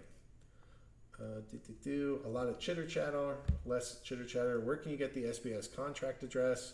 Can somebody official post that with Shiba? I can't do that while going through here. Question: can you add some voices to cards? And also every kill, there's some voice shouting: first blood, double kill, triple kill, rampage. Yeah, that sounds like fun. It's not the highest priority, but we've looked at doing stuff like that. I also really want taunts. My favorite taunt, it came from my brother. We were going to like a little fair, like a county fair, and there was a guy that grew like a literal like 1,000 pound pumpkin. I mean, this thing was just absolutely gigantic. And sitting next to it was another gigantic pumpkin, and this thing was like 850 pounds. And so my brother was like pretending to be the farmer from the first one, being like, "That's a great pumpkin if you were trying for second place." And I've always really liked that taunt, if you're trying for second place. So I'd really like to see taunts in this game where, like, if you lose, I know that people don't like having to wait to go into their next battle and like all these little screens that make them wait. I kind of think that one of the best things we could do in game is add a taunt, or like if you own a common taunt, it adds like 0.1 second to your opponent before they can start their next match. And if you have like a legendary taunt, the dude is like sitting there dancing for like 5 seconds, and you just have to watch this dance and listen to them taunt you while you lose. That to me is emotionally so rewarding to think through. But I don't know what you guys will think about that. But that's one thing I've been thinking of. I remember when there were lots of Splinterlands giveaways on Twitter. Will that be happening again? Yeah, I think they're just slammed. So there's a little bit more people coming in. A lot of that, you know what that is? They have to answer a lot of tech questions now. So like they used to do all this fun stuff, and now it's like, I purchased with this and I didn't get it. How do I do it? When will this come through? And they're just answering a million questions. So I think once we get our support stuff worked out and the product is all working smoothly again, we can get back to the more fun stuff. Question: could season times end? Yes, we talked about it. What else do you guys have here?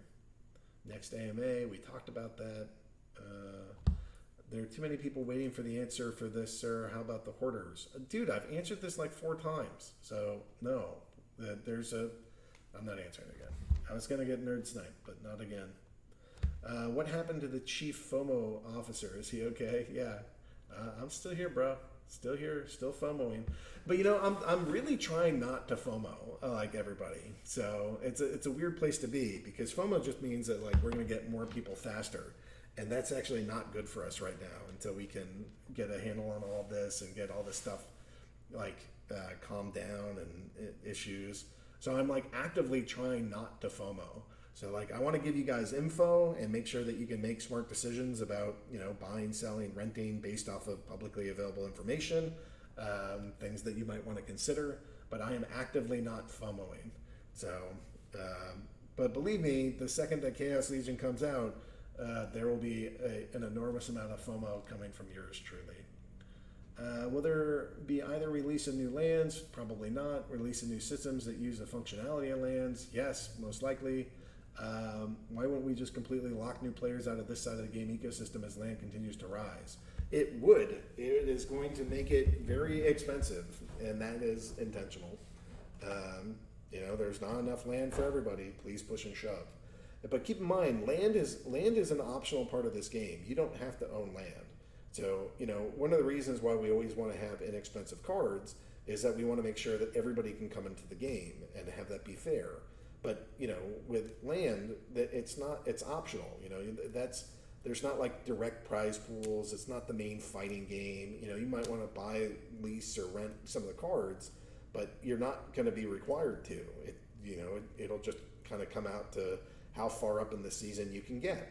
So, but it's not going to be required. And so for that reason, because it's not a requirement, we can have kind of a different mentality here of, for card packs, we want everybody to be able to enter, and everybody to be able to enter relatively inexpensively.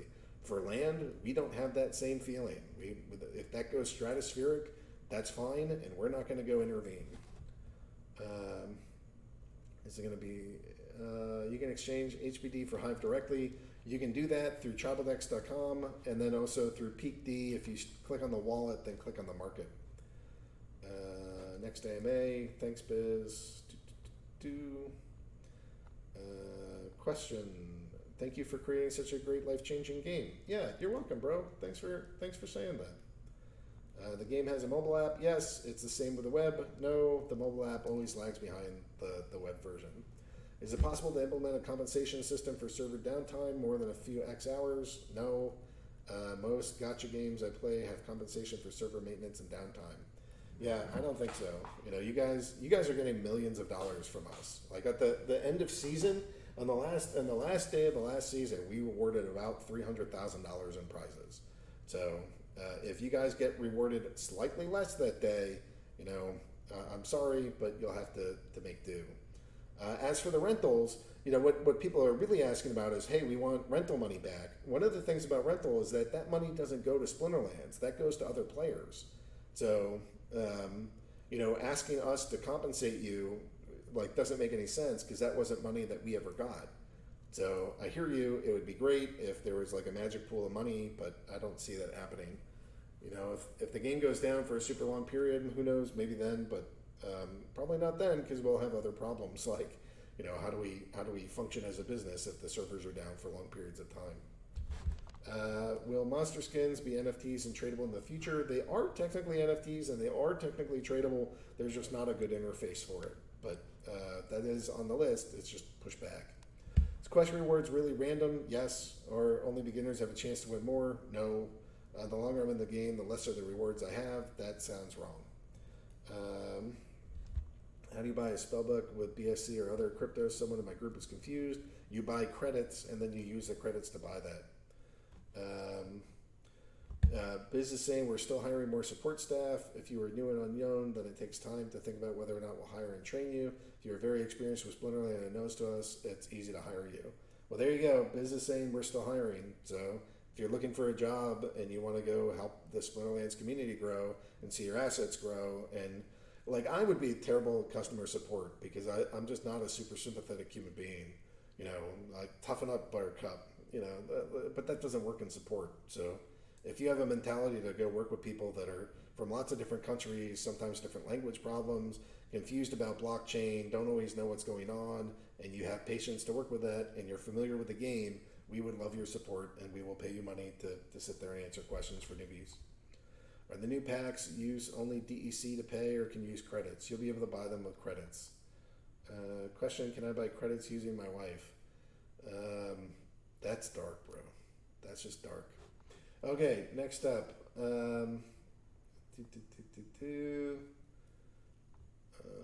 Looking for questions. Yeah, back to chitter chatter. Manser, did you want to show some things? Is Manser even still here? Where's Cryptomancer? We still have a crap ton of people in here. Chris Roberts is here. Cryptomancer's there. So Manser, if you want to show something, go ahead. I don't know if you put them in yet. Is there a separate queue for mobile ranked? No. Why do mobile have less time available to build teams? I'm not sure that they do. The CMC listing jumped to rank 552. I don't check it though. Is it 2,000? Yeah, I think we just fixed the market cap. When I had entered it, I think I screwed up, and then I got Matt to go put in a form to adjust it, and now it's better. What's the number of registered accounts, bought Spellbook versus active players? I can dig that up.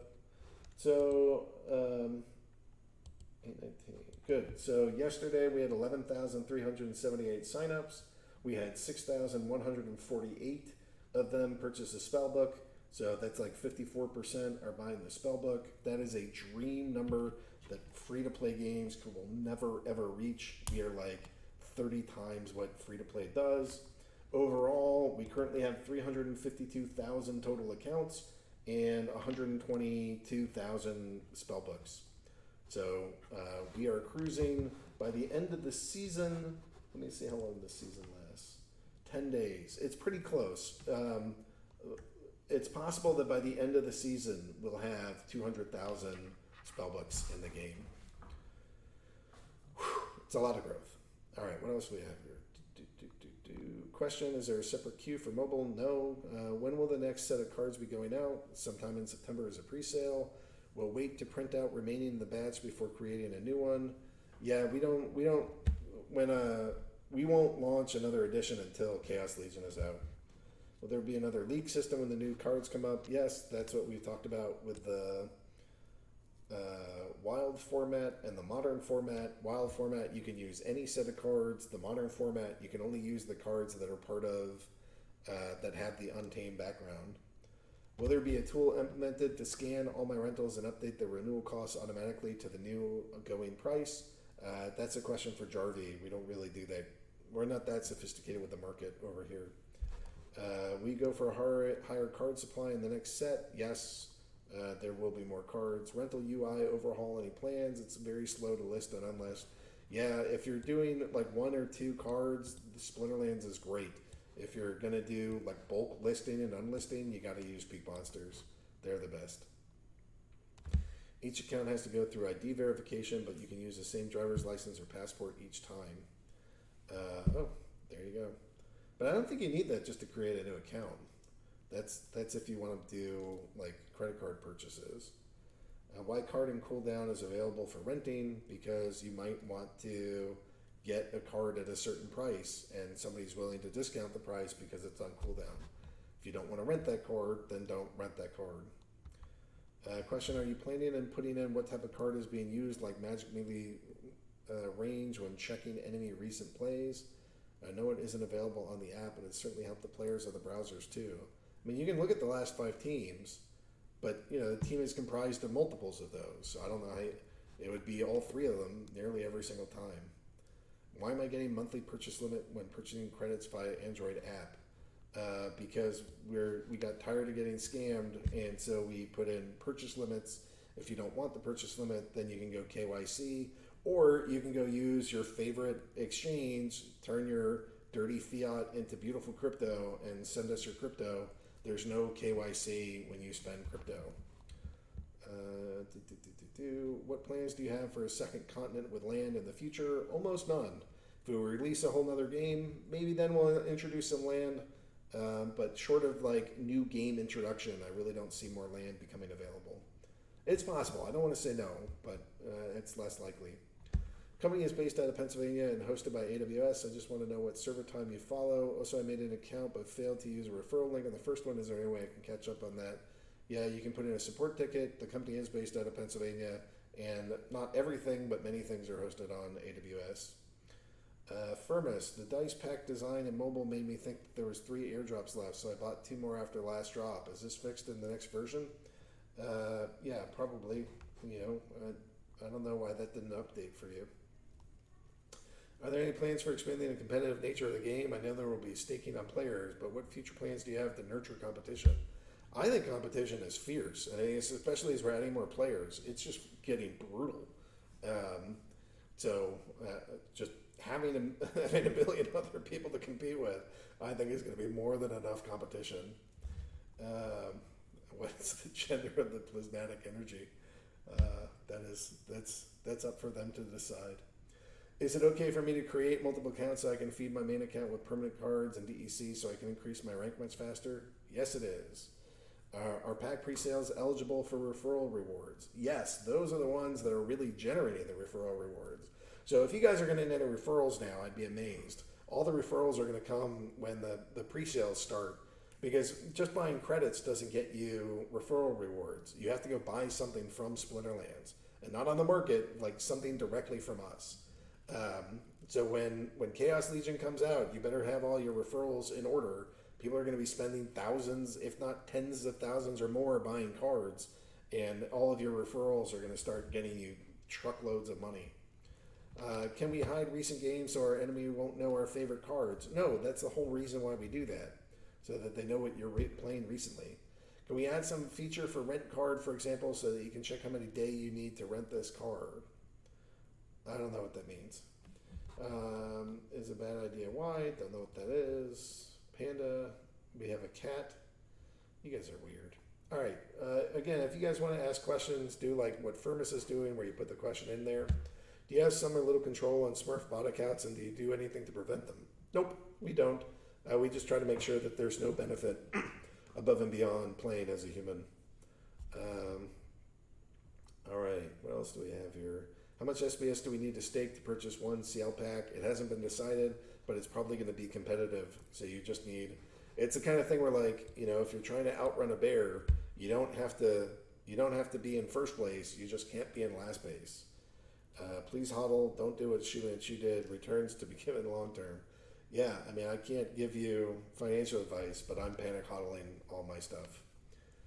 Question, why not peg DEC to SBS? Do the airdrop? The tokens are pegged anyway for 1 year, so I walk in two directions. Because we don't need to link everything. The market gets to decide stuff. If you do vouchers for Chaos Legion, we'll be able to sell or transfer them to other players. I like that idea.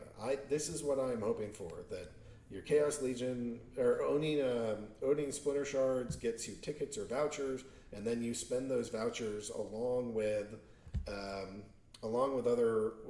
other currencies when you want to buy stuff. And yeah, I think it should be tradable, and people should be able to do whatever they want with it. And for like the pre-sale for Chaos Legion, that's when I think that you need the SBS staked and the tickets. But at some point we get out of pre-sale, and then just anybody should be able to buy them, and then we'll save the tickets for something else. Is it possible to sell potions or trade them? No. The graph in the SBS white paper token distribution shows SBS airdrop would last for 5 years, but you said that it only lasts for 1. No, the airdrop is only 1 year. You're mistaken in your interpretation. Okay, what else do we have here? Question, is there any chance you guys add some capture rate, like 150%? No, capture rate is capture rate. We have thought about allowing you to buy, burn, or do something with SBS or DEC to increase your capture rate, but I don't know. It's not a big priority, and we're not currently doing it. Did you hear correctly? There would be another land sale. You heard incorrectly. We're not planning land sales anytime soon. Can you give us an idea of daily active users and retention? So daily active users, there's a chart that's available on Peak Monsters through their dashboard. We're at about 85,000. To put that in context, we have about 120,000 Spellbook owners. But again, it always fluctuates. It usually takes a dip on the first day of a new season, and it spikes at the end of a season. So if you really want to see what our max active user is, wait 10 days and check then. One of these days, I'll be able to move faster than what you guys are doing. Have you ever considered using KYC requirements for account creation? No. What will you do if the U.S. government requires you to do KYC for every account created? Presumably put it in or move jurisdictions. Just putting a no emoji doesn't negate that the possibility exists. Yeah, I mean, look, if we're absolutely forced to, we will, because keeping the business running is more important than, just being like, hey, I don't know. Look, man, like, there's now hundreds of millions of dollars at stake for all the players in the community. Maybe that's the kind of thing we put up to an SBS vote. I don't know. Well, but we're going to resist that to the most extent possible. KYC wasn't there because like the government made us do it. The KYC got in there just for the fiat purchases because it was too easy to make fake accounts or steal accounts. Like real criminals use fiat. Just got to tell you that. So, but we don't have the clawbacks. We don't have the theft. We don't have all that crap when people are spending crypto. So it wasn't about like complying with some kind of government mandate. It was just about protecting ourselves financially because fiat is just a terrible, dirty coin. All right, what else do we have here?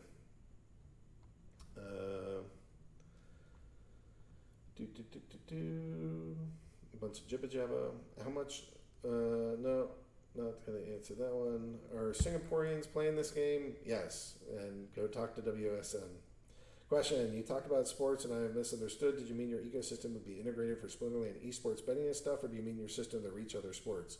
I want to build a simulation game for sports, and I'm talking to national sports leagues to do that. There will not be a cat splinter. I can guarantee there are no cat splinters. All I know is that I've made many mistakes. I'm still here and thankful for the Splinterlands team. Shoo, we're glad you're here, bud. I know the printing is dynamic, but do you have an estimated amount of DEC printed a day? Yeah, it's normally 1 million per day just for the battle rewards, but then it's like multiplied by some kind of rolling average of the average price. So I think it's something like 7 million a day right now. But then there's also rewards for providing DEC into some liquidity pools, which is set at like 100 million per year. So I don't have an exact number, but I think I'd go with somewhere around 7 million per day right now. I think is a decent guess. Any update on when land will be implemented? No. Q4 maybe. Is it possible to share the odds percent for a chest box reward? Like booster packs is transparent, how many you would get, the highest possible reward. I think there's a command in Discord for that. I can't share it off the top of my head. I don't have those numbers memorized, but I don't think that we hide that. Can you give us a discount to level up the guild? Nope. This is us not interfering in economics. Maybe this is the kind of thing that would again go back to governance voting of like if you wanted to have a whole bunch of things change, that would be the place to do it. Thank you, Cryptomancer. Cryptomancer is putting in the contract address. Maybe we can put that someplace official. At the very least, maybe I can just pin it. More pin. Hey, where's the pin message? There we go. There it is. All right.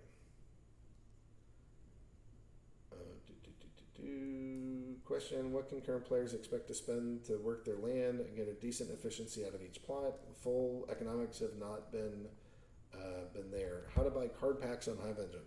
So you can go. You could take DEC and bring it over, or you can. Oh man, do I really want to do all this? Yeah, can somebody help him? That's probably easier. But yes, you can buy. So Splinterlands has sold out of Alpha, Beta, Chaos Legion, Orbs, Untamed, and Dice. Everything that we've had has sold out. There's a handful of skins left. You guys probably should pick up those before we get into Chaos Legion because it'll make for a really awesome story that literally everything we've ever made for sale is currently sold out. So please go buy some skins. But just because we're sold out doesn't mean that everybody's sold out. You can still buy cards on the secondary market. The place where those sell is Hive Engine or also tribaldex.com, hive-engine.com. Go there and you can use Hive to go purchase those. If you're going to do that, please make sure you get Hive Keychain because it'll make your life infinitely easier. Hive Keychain was a project that came out of the Splinterlands project. We hired Studkev. Studkev made it, and now Studkev makes a bunch of developments for that, but that was a brainchild of mostly Matt. I put in some design and helped authorize all the costs, and Studkev was the one that actually did the programming. So Zardax has put up some of the what's available there. Land plot claims can also be discovered in loot chests, but are limited in availability and are very rare. I didn't know that. That's huge. How to apply for Splinterlands support? Go talk to Byzantinist. Love the game. Living in Vegas and working in Vegas, I don't gamble and find the machines and games lackluster at the casino. Splinterlands is 100x more visually appealing and addictive than any casino I've ever seen. Of course, way more strategy than casino game. Just pointing out how amazing the game design and play is as a new player. Dynamic Green TK, thanks, boss. That's meaningful to me. This was one of my babies. I helped. Matt has certainly put in an enormous amount of development and design work into this game. But I built a lot of this personally and helped adapt it to the way that it plays now, and so I'm stoked. Jeff, go talk to Byzantinist. Don't really have anything to show right now, just the animation. Mr. Dragon wants some eye candy. Ooh, here's another thing from Cryptomancer. This is a tournament reward system, and if you want to be able to participate in this tournament, you have to have a certain amount of collection power and a staked SPS, and that is a beautiful, beautiful thing to see. Will mobile view be updated to show SPS balances, SPS staking ability, and SPS claiming? Yes, we want to do that. It is brutal to fit all of that on a mobile device, but that's definitely part of the plan. And that's part of why we're trying to hire a designer that is full-time just on the mobile. Would it be possible for players to buy a card pack, maybe once or twice per player? Probably not, because then they'll just create a billion different accounts. When removing cards is difficult, you have to tap and wait for cards to shake on the mobile. Question, will there be events like free chests every match or whatever that make us players excited for that event? Maybe, probably not. We don't like doing all those little gimmicks. We're still trying to build all this like land and like mega cool stuff. Like when land is functioning, you guys are going to go ballistic. You're minting NFTs, you're doing all this stuff like that. That to me is awesome.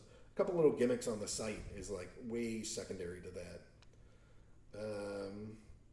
Skipping over the chitter chatter. How do I apply to work for Splinterlands? Depends on what you want to do. You guys can talk to me, but if you're looking for support work, I'm just going to punt it over to Biz entirely. He's in charge, so go ask Biz. Any idea how much a Chaos Legion pack will be? We're going to keep it inexpensive, maybe $2, maybe as high as $5, but I really push to try to keep it down. So I don't know. I don't know where it's going to end up, but I personally want to see $2, but again, it's not going to be something crazy where it's now like $100 or something. It's going to be in the few buck range. We originally wanted to release Brawls 2.0, but as Aggroed explained, the top priority now is making sure the game is running smooth and stable. Once all the recent issues and kinks are ironed out, then we can start thinking about releasing the major new features again. Yeah, Cryptomancer is a beast, and Brawls is sitting on the shelf. It's done. It's ready to go, but we're not going to do it until the DevOps is done. Tickets for presale will be transferable. Tickets for presale is not confirmed, so I can't tell you if this unconfirmed thing will be transferable or not. I would argue for yes, but we'll see. Can we put a feature to convert other potions to quest potions? Heard that, don't know. Just if you keep asking the same question over and over, I'll get frustrated. At least give it a couple times. ETA for new reward cards. I think the new reward cards are done and they just need to be implemented, which comes after all the scaling. Dude, John, you're not going to be allowed to work here if you just keep asking the same question every 2 minutes. If you guys do vouchers for Chaos Legion, would we be able to trade or sell them? I don't know. Just answered it.